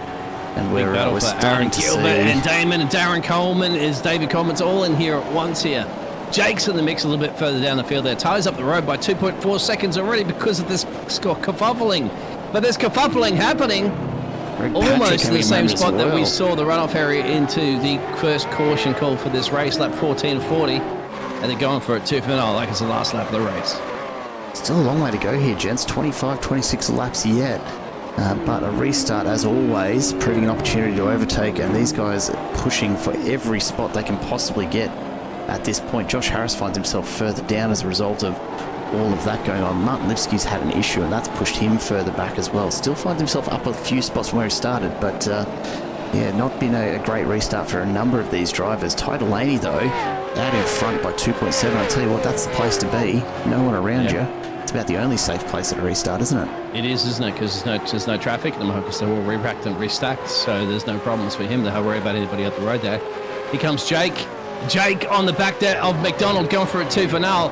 The 19 flying up through there. It's Aiden. My apologies on Jake. And Aiden just slices and dices through there. So thank you very much. I'll take that one down the week. 4 positions gained. The 151. Still plenty to play for and a long way to do it. Nicholas Garriosh now is looking to reel in Josh Benno. Can he get him under brakes here? Seems unlikely from the position on the track. Looking back towards Jackson Austin there, of course. And we have ourselves a genuine bona fide pace line going on here through pretty well most of the positions from 3rd back to about 12th right now. There is a lot coming together. So Jamie Dyke confirming in the chat that he had committed to pit entry, the caution was called, and then of course he crossed the pit entry, so copping a penalty in the pit stop for that one. That's a tricky one. Not quite sure what the drivers get, but I was looking for those cautions and stuff like that. But there wasn't a track indication that I saw from his in-car heading into pit lane. But they do have announcements from drivers from the race control that comes through from a spectator's perspective that I'm looking at right now. I was looking at that penalty would have been given automatically by iRacing because he's gone in. Penalty. That's not a penalty that's issued by the stewarding team here at MC Motorsport. No, at all. Something can be contested perhaps later on, but at this point you just got to, once again, I always said that to drivers, get your head down there and just race the race results like you don't know what's going to happen. Josh goes into pit road. Josh Benno getting the drive-through penalty there for that contact with Reese Wakefield. So he's going to make a quick drive-through there, in and out in 25 seconds or thereabouts, I'd expect. Your answer for you there, Peter. We'll get you that number. Keep an eye on it, 20, 21, 22. Keep an eye on it, 23.6, there you go. So about 23, 24 seconds to get in and out of that pit lane. As David Coleman all of a sudden finds himself up in P2 again. So however that's played out for him, It's certainly working at the moment, but he's got Gilbert and Kale right behind him. Ty Delaney's starting to walk away, out to 4 seconds ahead. And keep your eye on Jamie Dyke. Back in P22 right now. Still have to pit. Remember, some of these drivers have taken earlier pit stops, so we'll see that pans out. There's overcast conditions. I'll check the weather radar, see if there's any chance of rain actually forecast. That would really spice it. Try spell on the Jeez, I hope not. no. Belle Isle is horrific in the wet. Looking at it right now, mate, no cloud cover coming anytime soon anyway, so drivers are safe for now. Small miracles, I suspect, as Danny P finds himself down in P19. Look, he's fairly well placed in amongst those who have made a legitimate pit stop. Ryan Palmer ahead of him, making that pit stop on lap 1 after that pretty awful start that he had. But further up the road, keep an eye on this. Aidan Kale and Aaron Gilbert now locked in it. David Coleman starting to pull away a little as these two get caught up in the battle. Kale's got some pace, so he's going to be looking for an opportunity to get past Luke Speck into the pits there. Side by side, down the only little short straightaway you're going to have. King to the right-hand side. Last leg breakers from Aidan Kale. Brakes. That'll be He has to. He knows he through. can commit to the corner there. He's done a shoey there on the side of the car there. Bingo, job done on Aaron. So, flying, Mr. Aidan Kale, 151. Mitch Curry in the fence, I think. Yes, into the runoff area. Oh, Mitch Curry, I was about to say, there was fighting his way back solidly through this race after the caution, and you can have a look at the replay what happens to the boss man. here. Start to turn in and just daylight dollar straight short, into the Mitch, wall. mate. If you realise you can't make it, that's why they have that big runoff area there. As the what drivers else he do, could have and done that's at just that home point. immediately back into pit road, get that damage fixed. Now he does have a bit of time, 24 laps to go, but we'll see. That's a hard lick into the fence there for the boss man. Dylan Thomas taking a big look up the inside of Nathan Bowman. Can't quite get the pace he needs. Bowman shuts the door in front of him very, very quickly. But the battle's continuing right up and down throughout this pack. The only person with no one around at the moment, Ty Delaney. Martin Lipsky is into the fence off the racing line, so he's okay, as you can see on your pictures at the moment. Greg Patrick on the back there of Hayden, so that's going to be very crucial. Greg Patrick still nursing the front fender that's completely gone off that car, but it's not stopping Mr. Greg Patrick. He's still putting in some banker laps in 34. In fact, once again, he's a little bit quicker than Hayden up the road from him in the sideway esports entry. Greg At this stage, you'd have to think that he's just going to hang in there for his pit stop and get it replaced then. Ryan Palmer makes the move on Danny P. Battle. Here you go. Pushes through. Danny P off the pace here. I wonder why. As we see Henry King now looking down. Look who it is, Jamie Dyke. Oh, no, as well. Greg goes around. You can keep an eye on that battle. You see Greg to your right-hand side, but keep your eyes peeled in this battle because there may be more cars going around here at the moment to get in those mobiles. Who's in the fence closer up That's right Nathan there? Somebody Bowman. doing a lap test, getting Off out to of the the way. side. So Jamie Dyke has picked up a couple of spots there, gets some clear air ahead of him for just a moment, and now he'll be looking at the back of Danny P to reel that one in. Back. Tell you what, he's got some work to do, but P16 on track, P10 in the gold split, so certainly making it work at the moment. Now the big trouble that he's going to have, as we see, that's Josh Harris. Josh Harris has just run off the track there. I believe it was, who's found himself down the runoff. His front end too for the number 989 car. Severely damaged. That's going to be a win piece to try to draw it back there. Let's go back and have a look at it. Already missing the rear bar. And again, couldn't turn it in the corner, I think, mate. big lock-up. Yeah. He's stomped on the brakes and almost makes it into the runoff. He's still got bits and pieces of Mitch Curry's car hanging into that fence. It does, yeah. He's going to really struggle to get that back. That front right is destroyed. Matt, three-way battle. Josh Van Track there. Look at this, 3 wide almost. Jackson in the mix here. This is fantastic racing. Nicholas in the mix there for the Frog Leap Juiced Racing team. This is a huge battle you see on your pictures there from P5 downwards. And this is legitimate. What is it? A battle for P6. Josh Van Treek out in front.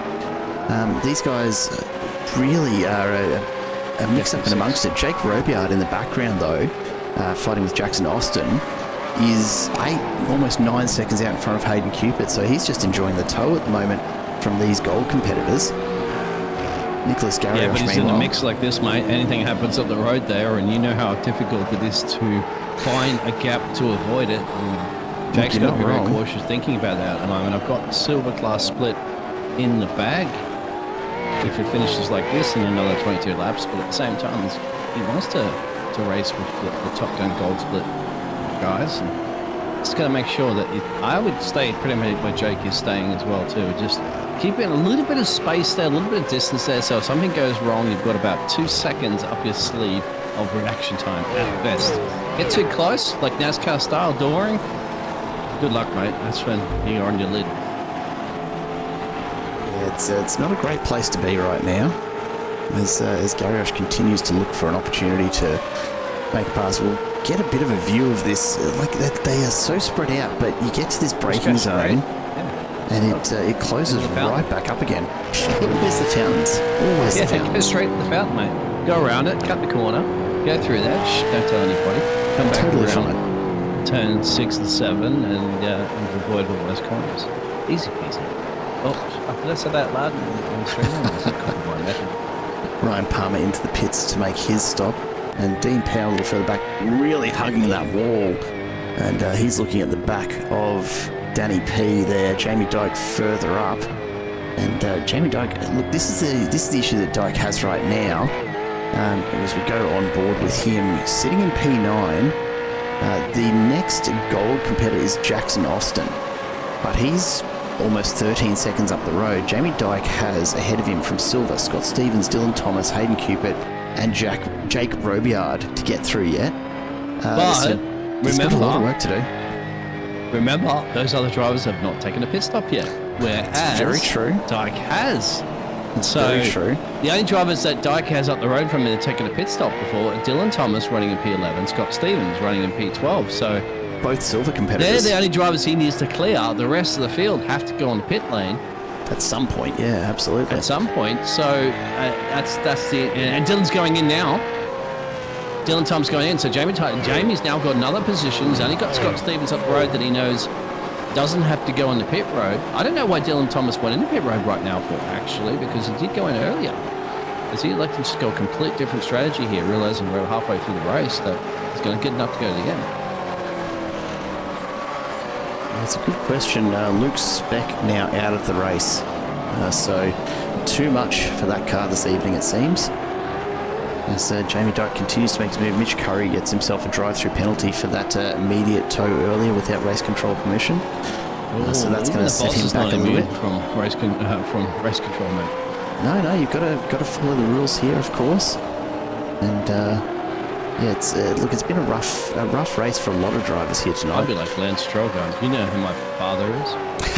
Got to have the money to back it up. He owns this team. Okay, race control. You're not going to deem me. I own this league. No, it's fair. It's very good for everybody. They'll lead by example. Absolutely. Van Treek doing a fantastic job of just keeping Garrioch, Austin and Dyke Garrioch, Austin and Wakefield, Robiard even.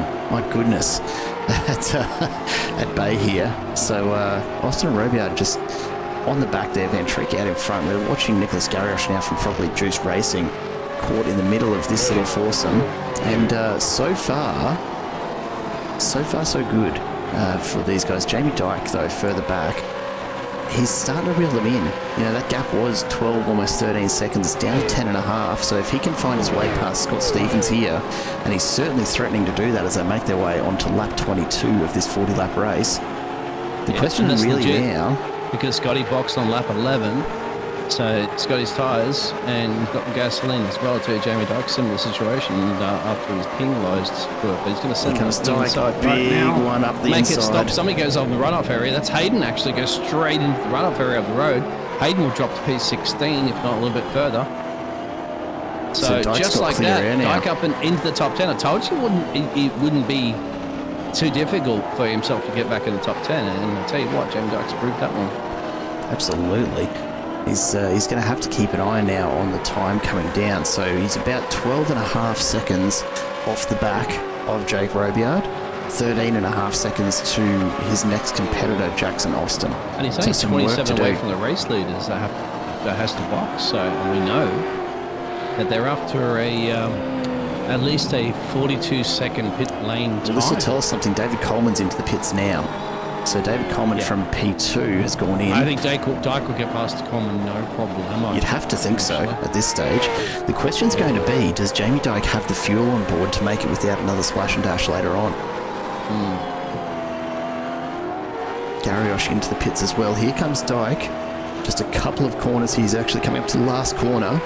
David Coleman still in his pit box. So, yep, there we go. Dyke goes past. David Coleman finds himself well down the order.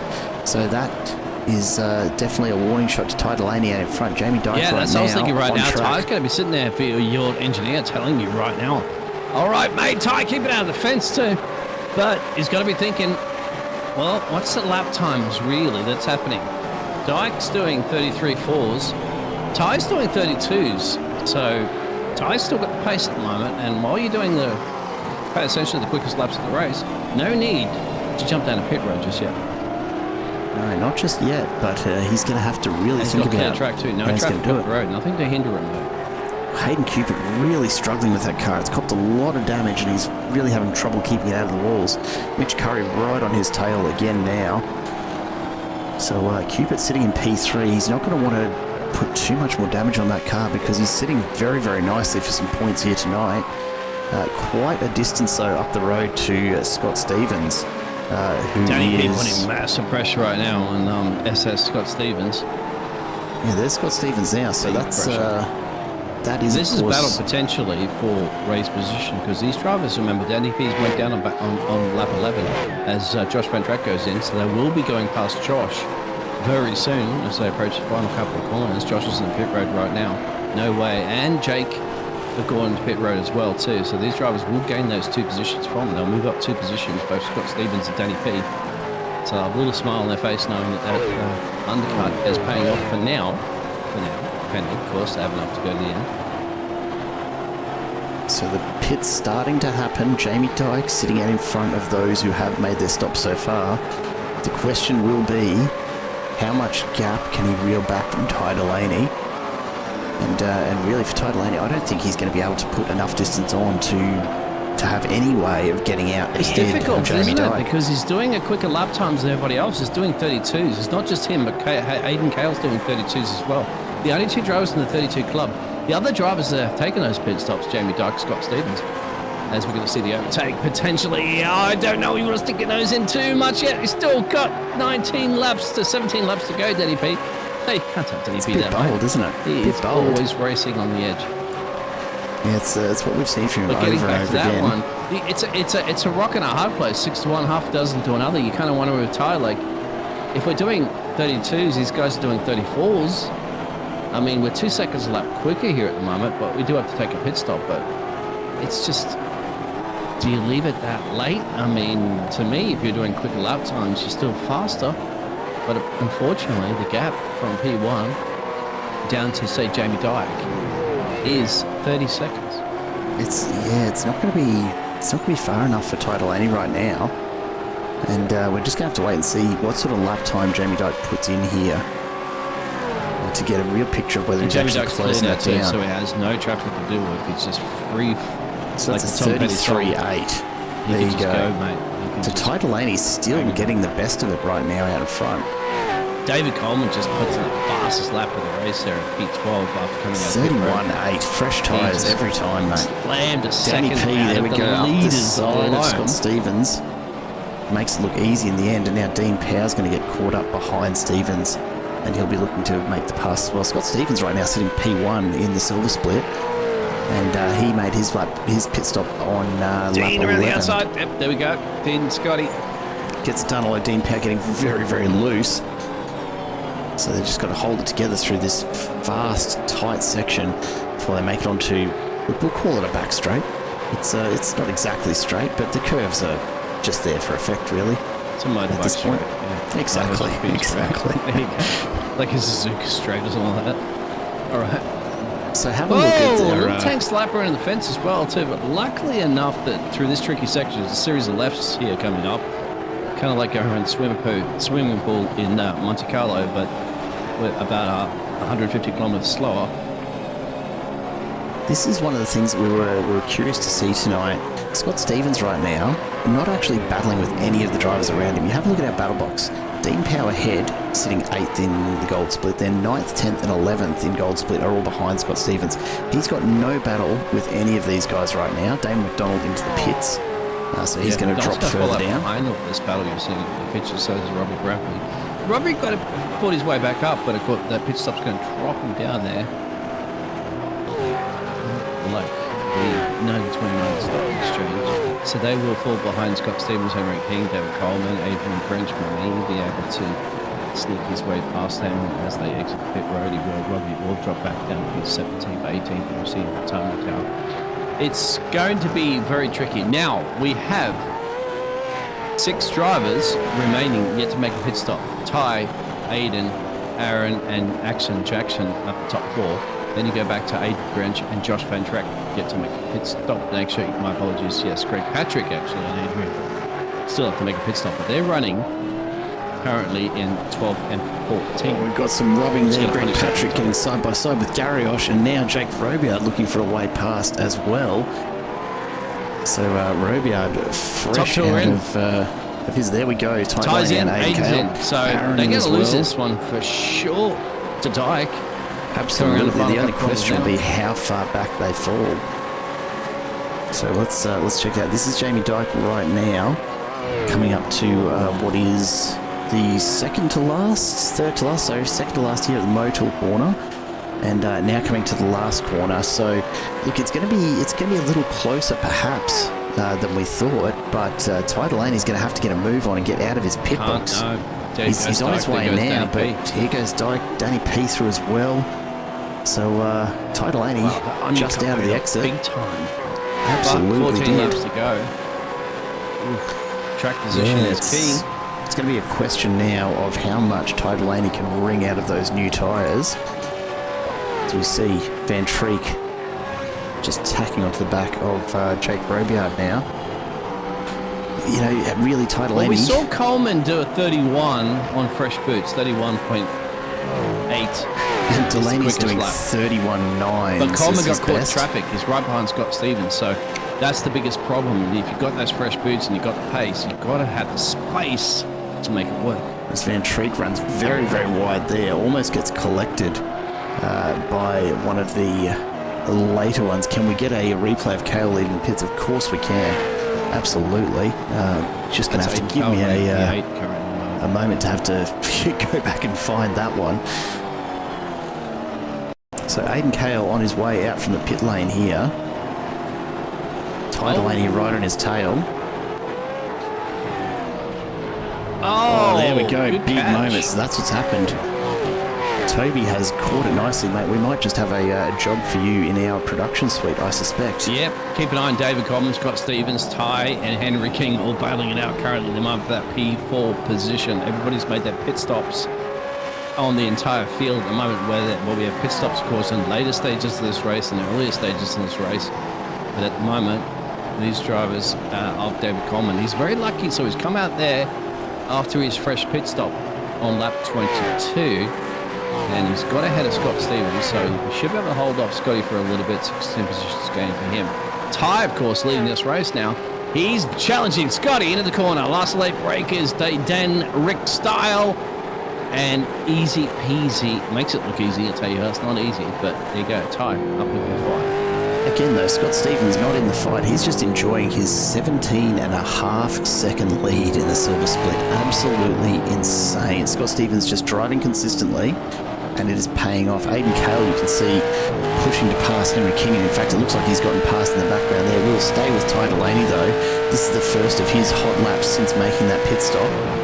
The gap now up to Jamie Dyke is about 5 seconds, a bit shy of 5 seconds. So we'll see if that starts to come down. Yeah, Dean Carl putting a bit of pressure on, actually David Coleman putting massive pressure on Dean and Ty, as you'd mentioned. So the only problem with having these fresh boots, my friend, and that are made for walking, you've got to walk around those cars that are up the road there, potentially, because he's got to be thinking he wants that race lead. He was leading this race before. He wants to go but catch up there and catch Jamie and Danny P. You can He's see going to get them past Danny C. David C. just up ahead. So Coleman and Delaney, the teammates here, I'm sure already chatting and making sure they get themselves sorted. A pretty quick lap there, 32.38 for Delaney, with Coleman in his way for quite a lot of it. So here we go. Delaney goes to the inside. He'll be looking to brake late and make the very, very most of this as he gets up the inside. Now, what can Delaney do with a bit of clearer? There's Danny P and Jamie Dyke just up the road. So Dyke barely any gap at all over Danny P at the moment. Wow, And, Ty needed that one. Ty did it, executed it perfectly, and he needed it because he needs to catch those two up the road. And he felt that the DC was holding him back a little bit. Dean Powell, what a drive from Dean Powell as well too. 30 positions gain. He's holding his P5 quite well. Henry King, I'd have to say as well too. What a great recovery. Danny P looking to make the move on Jamie Dyke. They come together. Jamie Dyke puts a little bit of a nudge into the side of Danny P, but Danny P gets the line and continues through. 32.4 from Greg Patrick. So perhaps some repairs done on that car. That's going to love big time gap there from Ty. Ty's going to love that little battle up the road because it's like 1.4 second gap to him after coming out of the pit lane lap 26. Remember those two drivers up the road. Jamie Dyke went lap 10, lap 11, with Danny P leading this race currently at the moment. So I'll tell you what, fresh boots, fresh four stickies are in Ty Delaney's favour right now. The men leading the championship, if I'm not mistaken, is yep. So another 132.39 from Ty Delaney. So he is absolutely reeling those guys in. Jamie Dyke ending up at 35.2. A 35.2 that last lap from Jamie Dyke after coming together with Danny P. So Ty Delaney is absolutely hot on their heels. We are about to have a four-way battle for the lead here in the gold split. Further back though, Dean Powell as well, mate. Oh, up the inside looking for a way past Dean Powell, gets it done. Dean Powell still hovering just behind him though, as they come together. Just a little bit of rubbing and Dean Powell around the outside. Aidan Cales had to pull it up to just keep from going into the wall. So the battle continues, and now take a look at this. It's Jamie Dyke and Ty Delaney. Danny P starting to pull away into the distance, but Dyke and Delaney will go at it as they come to the end of the back straight. So Ty Delaney followed by David Coleman, the three Fishies entries, all behind crowd favourite Danny P. And Ty's got this one down. He's lurking in the background. Absolutely not lurking in the background anymore, actually.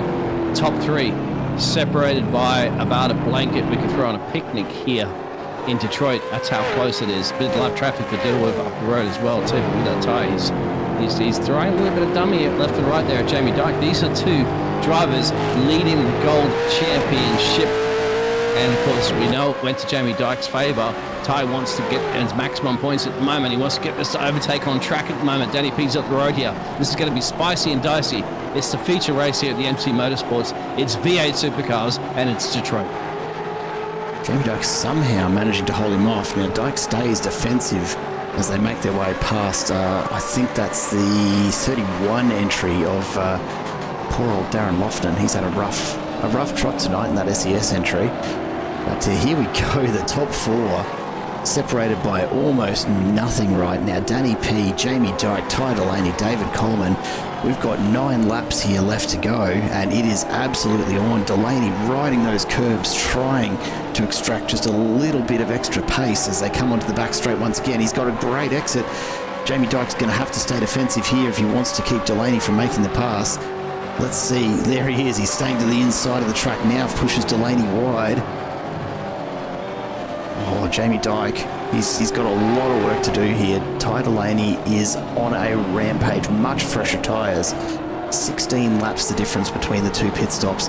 If Jamie Dyke has the fuel, that's one thing, but his tyres at this stage, after pushing so hard to get back to the front end of this race, I can't see that he's going to have the sort of competitive grip that he's going to need here to hold off Delaney.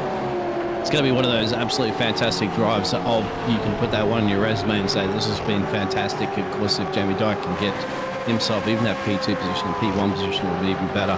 That's the recovery drive of the season, as to say. It's we've seen that before, haven't we, with Daniel Ricciardo and stuff like that, having been thrown penalties, driving through pit lane, etc., etc. As Cal sets the fastest lap And all you do is get your head down, you fight your way back. Remember, this guy was running about P25, give or take, about 15 minutes earlier. Look where he is right now. Absolutely. Go on board with Ty Delaney. Have a look at the work he is putting in to that wheel, just throwing the car through turn 3 there. And as we look ahead, there's Jamie Dyke right in front of him. There's not a lot of opportunity here, but it's all setting up for this next corner. Kale's going to be joining this party, mate. So, 131. These guys are in the 133 club. Kale just said at 131. He's down the road by 2 seconds of change. But I'll tell you what, this three-way party may be a 5-way party if Kale can get in the mix, mate. And he's certainly he's on the pace to do it. We're in for a very, very big finish here if these guys stay this close together for the next 8 laps or thereabouts. And I, for one, cannot wait to see it. Jamie Dyke struggling to hold off Ty Delaney. About the only thing saving Dyke's position on the road right now are those concrete walls all around as Delaney throws his car left and right, looking for any slight gap in the armour that Jamie Dyke is throwing up here. And Dyke, as well as managing the challenge behind, has to be thinking about traffic Danny up the road. P. Danny P needs to dispose of this car quickly. Danny P's got holding on to just a chunk of change of time. Danny P's just fighting for tooth and nail here for this race win, up 6 positions. And he knows he's got the 2 championship contenders right behind him, tooth and nail. Danny P's also in the mix, of course, that championship. But Dean Powell's gone in the pit road from P10. But this traffic up the road, that's the 24th place currently. Delaney having a big look up the inside. Got to clear him. He's got to clear him. Danny's got a little bit of breathing space. He needs that because he knows that Jamie and Ty are fighting behind him and Coleman. And as I said, don't get too far for there. Aiden Cowell's going to be in that mix very, very soon, mate. He's absolutely reeling them in, isn't he? He's down to only a second behind. You can just see him right sneaking in. Delaney again looking to the inside. Dyke just maintaining his lines, trying everything he can to make that car 3 lanes wide and see if these tyres can get to the end. There's the traffic. Ty Delaney now going to the outside. Dyke shuts the door. And again, Delaney has to just settle in and wait for the next opportunity. We know that Ty Delaney is patient. You know he's not going to be getting frustrated. He's just testing Jamie Dyke at every turn that they come to at the moment. And Danny P, I think at this stage, probably wiping a little bit of sweat off the brow, knowing that he's not the main target. There's Aiden Cale. He's joined the party. So, the battle box. This is where we're at right now. It's 5 ways for P1 in the gold split right now. This is going to be a massive finish. All these drivers have to be very, very careful because they could quite easily wipe each other out pushing this hard as we see them come across the line. Look at these lap times. 33.7, 33.5, 33.5, 33.6 and a 32.1 from Cale is what's brought him onto the back of this pack. Yeah, Cale's been the quickest driver currently at the moment in this top 5 cars.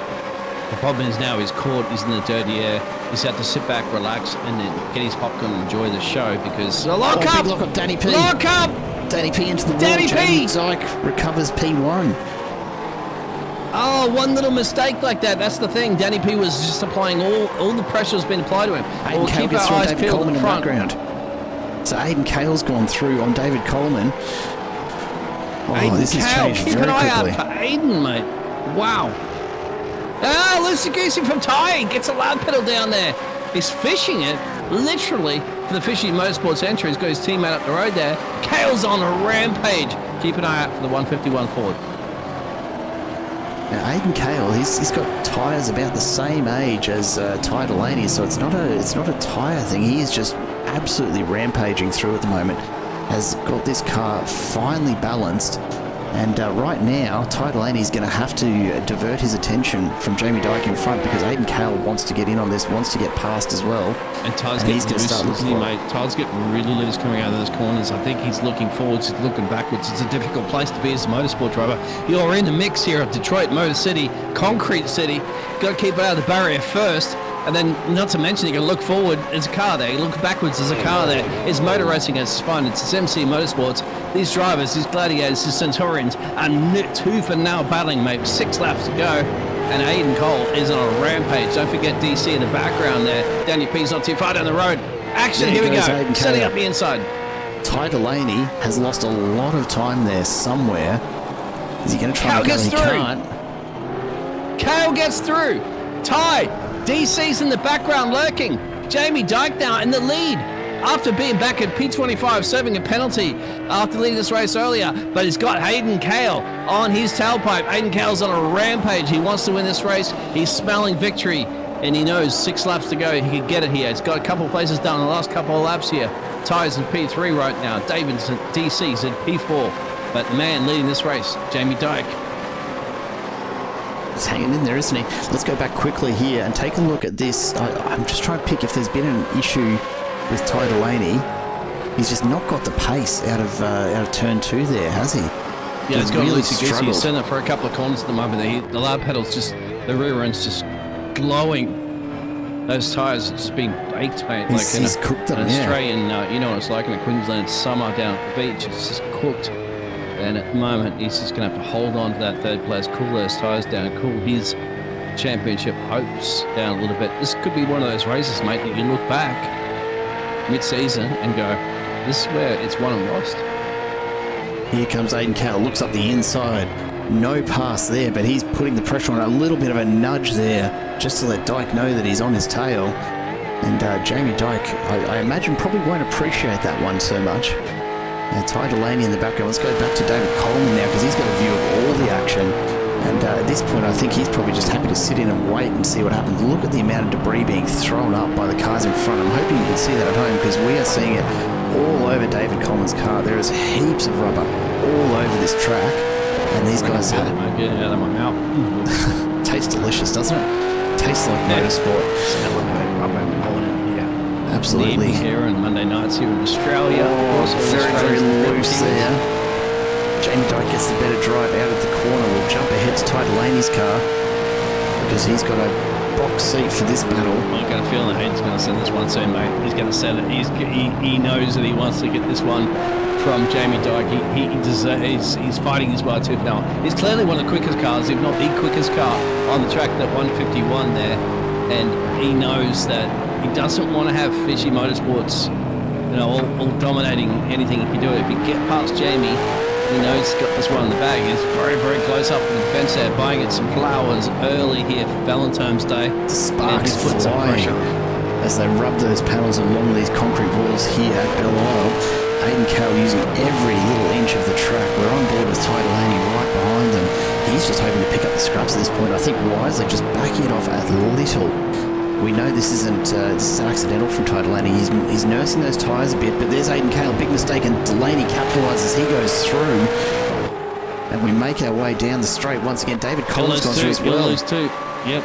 Hayden Cale, big mistake. He's going to be late on the brakes here. He had to lift off at the moment. He almost doored Jamie Dyke. He got a good exit out of there, got into the back of him, had to lift off big time in the corner.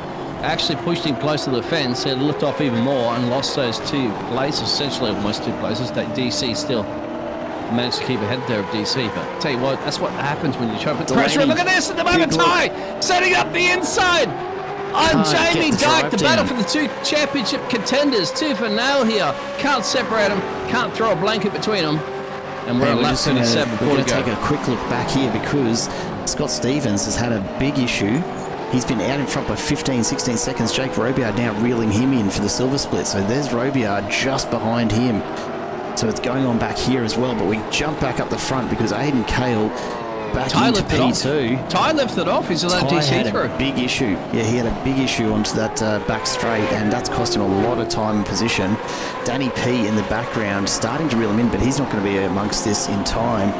We are down to just a few laps left here in race 2 tonight at Belle Isle. It's been 40 laps, 150 kilometres. Jamie Dyke getting very defensive. This is NASCAR. This is like the Daytona 500 at the moment, mate. They are bump drafting too for now. Cole's right on the bumper of Dyke. He's been on the bumper for Dyke for some time, trying to find a way past. Fantastic racing from Jamie Dyke, making sure he's not going to allow any inch of possibility for Mr. Hayden Cale to get through. But at the moment, Hayden Cale's got to find a gap somewhere along the line. He needs to call Ayrton Senna. At least go visit Ayrton Senna's, the great Ayrton Senna's grade there, and say, if gap car, find your way to get it done here on lap 38 of 40. A couple of laps to go. Where can he get it done? Jamie Dyke's not an easy drive to get past. He's going to set me inside. Here it is. There it is. If gap car, he got the memo from Ayrton Senna, but can he get the power down? The inside line will still remain. Drives around the outside. gets on the loud pedal, drag strip side by side here. Jamie Dyke, Aiden Cole. Dyke getting the drive out of the corner. They are side by side. Dyke's set up for the inside of the next turn. David Coleman looking for a way through as well. He's going to get squeezed in between these two in a second. This is Coleman all might, happening. yeah, Coleman might seize this opportunity. Side by side. Not enough room around here, gentlemen. Coleman in the fence.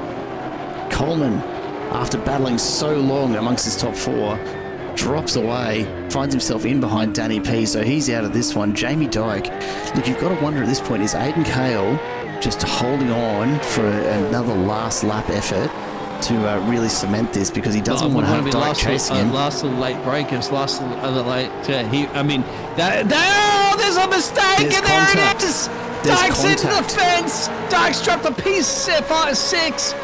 Cole, I don't know if he got into the rear of him and turned him, but either way, Cole's Aiden going to continue Cale. on at the moment. That'll be one for later on.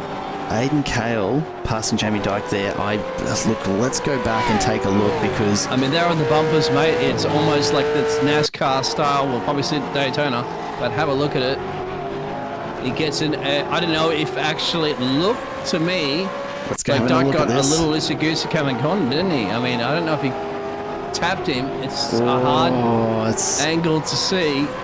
I mean, It you are is. talking about wheel-to-wheel, bumper-to-bumper driving. We are, absolutely. Let's see if we can get a view from above, perhaps. Chopper cam? Get the Oh, chopper. we've got trees. nothing from there either. Those trees. iRacing. That is one for later. That changes things entirely. We're on board with Ty Delaney now, but Aiden Dyke's Cale. boxed. He's boxed. He's not a happy camper, I'd imagine, right now. He's dropped to potentially a top 10 place. But I'd like to go to pit road. And that's crucial, my friend. You may regret that. I know there's frustration that creeps in the drivers. We don't know specifically why he's had to pit, but we're talking a championship battle where Ty's in P2 right now, and it's probably a chunk of change of 15 points between you finishing the top 10.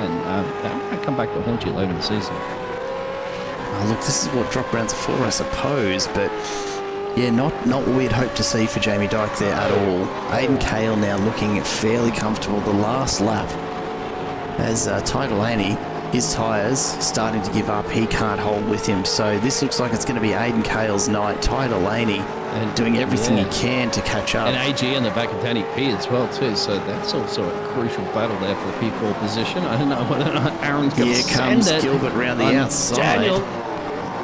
That's a big moment There'll have to be a try and switcheroo at send the it. moment because you can't get the outside exit there for sure. Danny P knows that one. Positions the car in the middle of the track, just off the racing line perfectly. See, he's moving right in the middle of the track there. He knows it, mate. You got to go find your way around the outside. Go for it too for now. And I think AG is going to realise it's settle for P5, mate. One position gain. I'll take that one at the end of the week. And what's been a fantastic race here. Scott Stevens has had to come into the pits. So Scott Stevens was leading, was barely holding off Jake Robier, but he's had to come into the pits for fresh tyres. They had just given up entirely. So he, unfortunately, is going to find himself down into about third or fourth by the time he gets out. There you go, back into P3. So he's got fresh tyres. He's just going to have to be careful as he holds off Adrian Gresh back there. But the story tonight has all been up the front here with the gold split. And Aiden Cale, at this stage, looking very comfortable. We'll go up to him and make sure we catch him crossing the line in just a moment. I don't think Gilbert's going to get there. Danny P2 strong. Aiden Cale comes across the line. There's the win. Ty Delaney behind. David Coleman in third. And here comes Aaron Gilbert, who has made it past Danny P. A big moment from Danny P. He's crashed it. And McDonald actually gets through and steals fifth away from crowd favourite Danny P as well. Danny, What mate, a you look back at that one. finish. Championship points and last stages, last dying laps at corners of this race can be crucial. Aiden Absolutely. Cole. Jake Aiden Robiard Cale. crosses. Wow. So that's the win for Robiard, and there's Van Treek coming across in 8th. We're looking back to Dylan Thomas now, has found himself in P2 in the silver split. So I don't quite know how that's happened for him, but Dylan Thomas is going to come home with second place in silver tonight. Undercut, mate. Paid off for Dylan. Undercut He was has one of the paid first off, drivers that went in. absolutely. One of the first drivers that went pit road, What, mate. lap 20 there he came through. Yes, sir. Scott Stevens, despite a late pit stop, as long as he can hold off Gresh here, is still going to find himself on the podium in P3. What a drive from the HJR Jinx Shifters entry. Just holds off Gresh in P4 there. And Hayden Cupid, unfortunately, not having a particularly good night either, with a few incidents taking him out of there. Danny P, I don't know if he's out of fuel there or what. He's just stopped on the track at the moment. We've got Josh Harris has made it across. Greg Patrick is in the pits. So he's coming to the pits very, very late there, which is interesting. I'm not quite sure why on earth that's happened.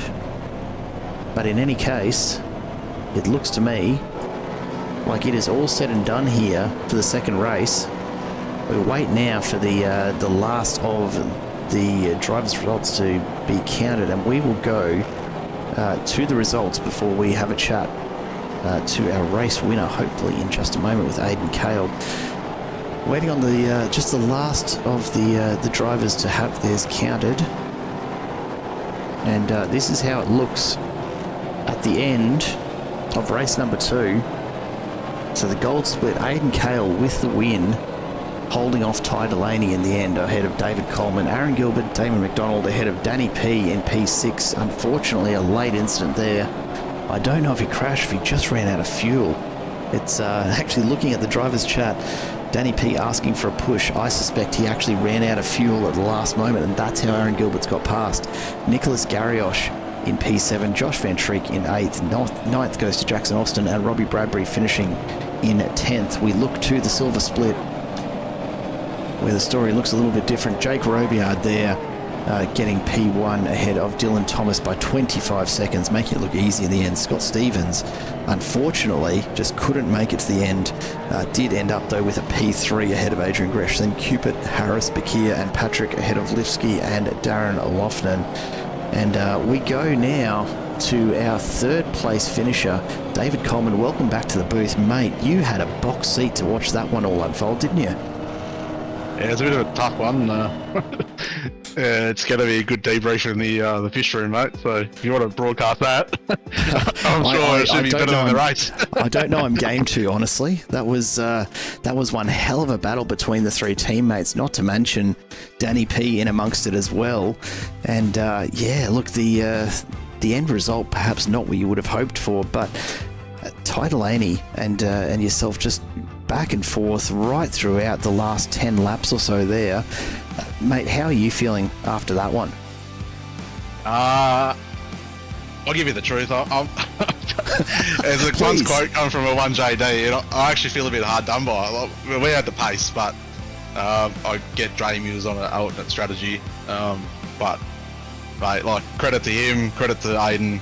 Ty drove well. I'm not going to crack shits, but probably I was hoping to win that one. I wanted the pole of the 2 wins, but we'll try again. But it was a good race, and I reckon it should be good to watch afterwards later tonight. Mate, I can promise you it is absolutely fantastic Have a viewing. look at your reaction time when you saw a car. I mean, that was Jamie Dyke, just in the middle of the track. You went to the right-hand side. Shark-like reactions there. Well, normally the cars you're like, I'll go right, and it was like, wow, mate, stick it to the middle there, and millisecond reactions. Yeah, normally the car goes forward, so I thought the rear was safe. I was actually hoping I might roll forward a bit more and clip a few, and then do the old Bradbury. But yeah, mate, I don't know. I'm to be honest, I'm knackered. That track after doing probably done 60 laps and then quality, it bloody takes hard work. Hard work. Well, mate, look, maybe not the result you're hoping for, but still a fantastic result for your points this evening. Congrats on P3 and race 2, and I'm sure we'll be chatting again in the not too distant future. You will. I think it might have been actually P2 because I think Aiden got a post-race, but we'll see what happens. Oh, well, there you go. We will see how that all plays out then. There we go. Yeah, I'm pretty sure she got announced. So I think Aaron ended up finishing 3rd. So credit to Aaron. Hopefully you can have a good chat with you boys, and hopefully I'll see you next week. Too easy. Thank you, David. And we'll jump on in and have a chat to Ty Delaney. Now, Ty, we were already to chat to you about P2, but something that hasn't made it to our score sheets is perhaps a late penalty there for Aidan Cale. Tell us what you know. All I heard from the race control was that there was a points post-race penalty for Aidan Cale. I have no further understanding. All right, there you go. Well, look, you may not have had the win on paper, but it sounds like you might come out with the win on points. An absolutely stellar drive, mate. We were watching you claw your way back up after the pit stop to get in amongst it, and geez, I tell you what, the battle with Jamie Dyke there will be one that we look back on for highlights for quite some time. But congratulations on a fantastic drive. Yeah, cheers. It wasn't easy. We had Jamie was saving quite a bit of fuel. Coleman was absolutely blitzing. Aiden Kale was absolutely blitzing even more. And it was really tough to choose which battles you take and which way you go, whether you send it down the inside here or you wait, let them through, all this type of stuff. It was very intense. So, mate, and the last great battles that you were around there, in Cal, the DC, there, Dyke, etc. Your car was like on roller skates, mate. Like you were one of the losers cars around there. How difficult was it to drive that 877? Yeah, it was actually really difficult. I burnt a lot of my tyres in the early stints for both of my stints, actually. I burnt them quite quickly, which was pretty silly of me, especially that second one. I was just trying to pass the bit slower cars just too quickly and too fast, and didn't hold on to them as well. But I knew I'm pretty good at strategy, so I was just going to try and get to Jamie, maybe go for a few moves, or yeah, just see how it went. And for me, it turned out well, yeah. Look, no complaints there at all, mate. A P2 at least on track. We'll see how it all plays out in the points later, but congratulations on one of the most stellar 10-lap battles I think we've managed to cover so far. It was great to watch, even if you had to put in all the hard work, mate, and certainly paid off in terms of race results. So congratulations on that outcome. Thank you very much. And we'll bring on in from the gold split to the silver, Jake Robiard. How are you, my friend? Hey, good mate, you? Doing well. It's been a little while since we've had an opportunity to chat to you, but what a drive tonight. 25 seconds ahead in that silver split. Yeah, it was good, eh? I don't know, just stayed out of drama, stayed up the front, and it was easy going, really. Just jumped out of the way for the gold guys most of the time, and no one could get near me. It was a winner. Absolutely, and you were closing down on Scott Stevens pretty quickly there. He was on some pretty old tyres by the end of things. I saw that. I thought I was well out of the lead, and then it wasn't until right at the end where I spotted him ahead of me, and I thought, oh god, his tyres had to have been rooted. But well, I'll tell you this much. I don't know if you caught it, but he actually did come in, I think, about 2 laps from the end for fresh tyres. Yeah, and still managed to finish in third. So look, he was powering all night, but ended up 40 seconds behind you, just barely ahead of Adrian Gresh there, mate. Look, you made it look pretty easy in the end, but only because Stevens, I think, couldn't quite hang in there. You would have had him anyway. Huge drive, mate. We were watching you mix it up with the gold cars all night tonight, and I'll be honest, probably my drive of the night, if I consider the sort of talent you were surrounded with. Well done. Yeah, thanks, mate. Lovely. I'll just give a shout out to the team sponsors if I can. We've got, of course.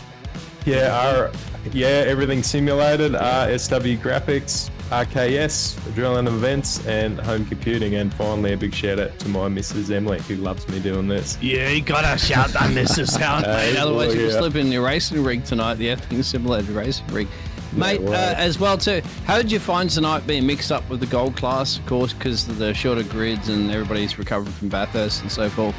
How did you find that spin on things for the championship? I didn't mind it, to be honest. Like, I race in another series that does a very similar thing where they put the two different classes together, and it's good. I think if you time it right, you can get on the tail of a few quick boys in the upper class and just hang on for dear life.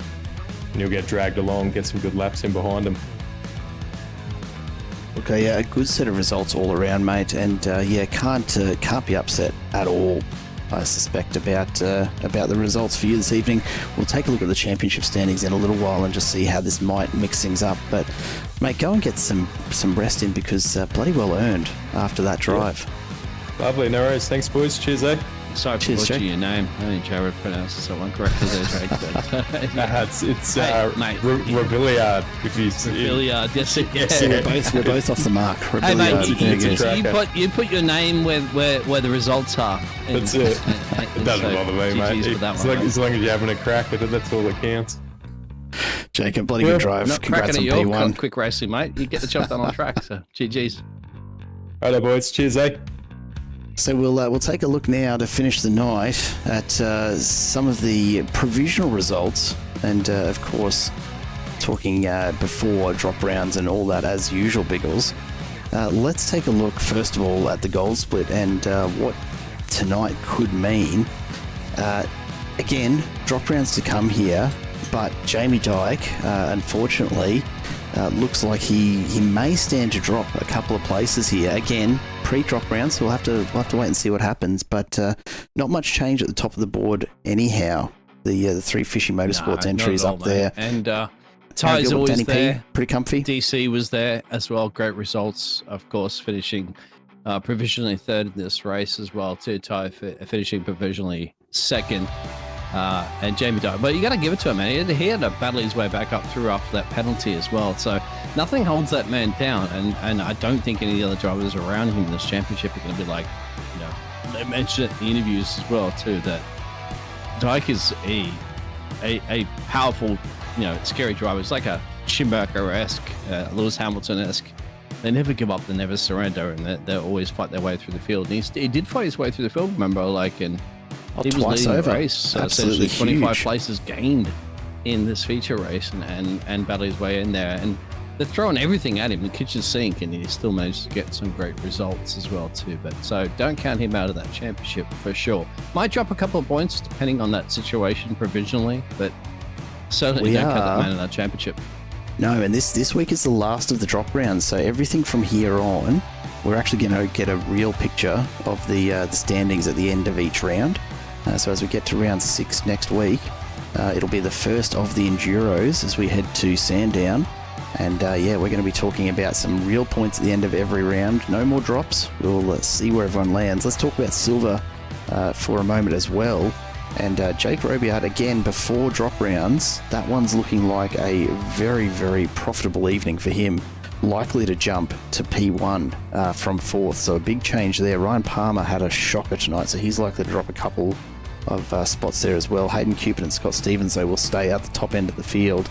And just some minor moves throughout the rest. So looking forward to seeing what the drop rounds bring as we get ready to enter the final stages of this first season of the MCV8 series, brought to you by MC Motorsport and proudly broadcast here, of course, by Simple Racing Broadcasts.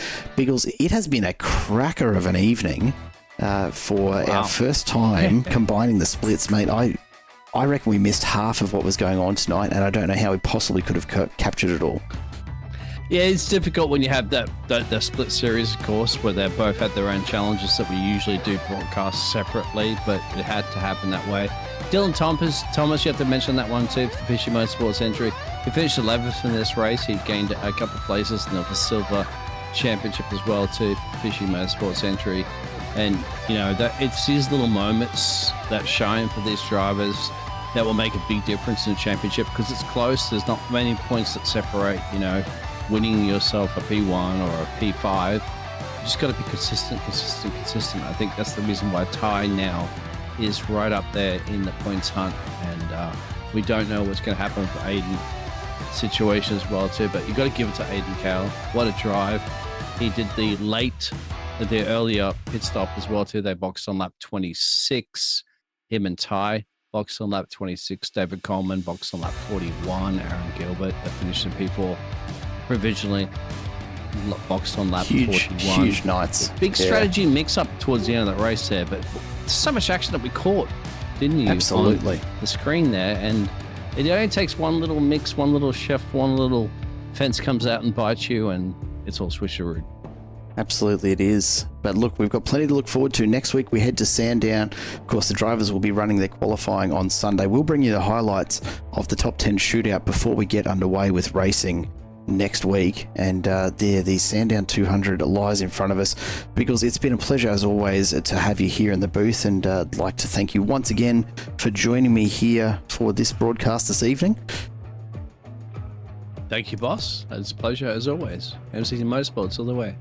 Absolutely, and of course, on behalf of the rest of the Simple Racing broadcast team, a massive thank you to everyone for tuning in this evening to watch what was a fantastic bit of racing from Belle Isle. We head back down under next week. Do make sure that if you're not subscribed, hit that down below so you don't miss a moment of the action as we bring you the last 3 rounds of Series 1 here of the MCV8s. Lots left to play for, plenty of good driving still ahead of us, and some pretty amazing tracks to end the season. So make sure you don't miss a moment of it. Until then, though, do look after yourselves and each other. It's been a pleasure as always, and we will see you again very, very soon. Goodbye for now.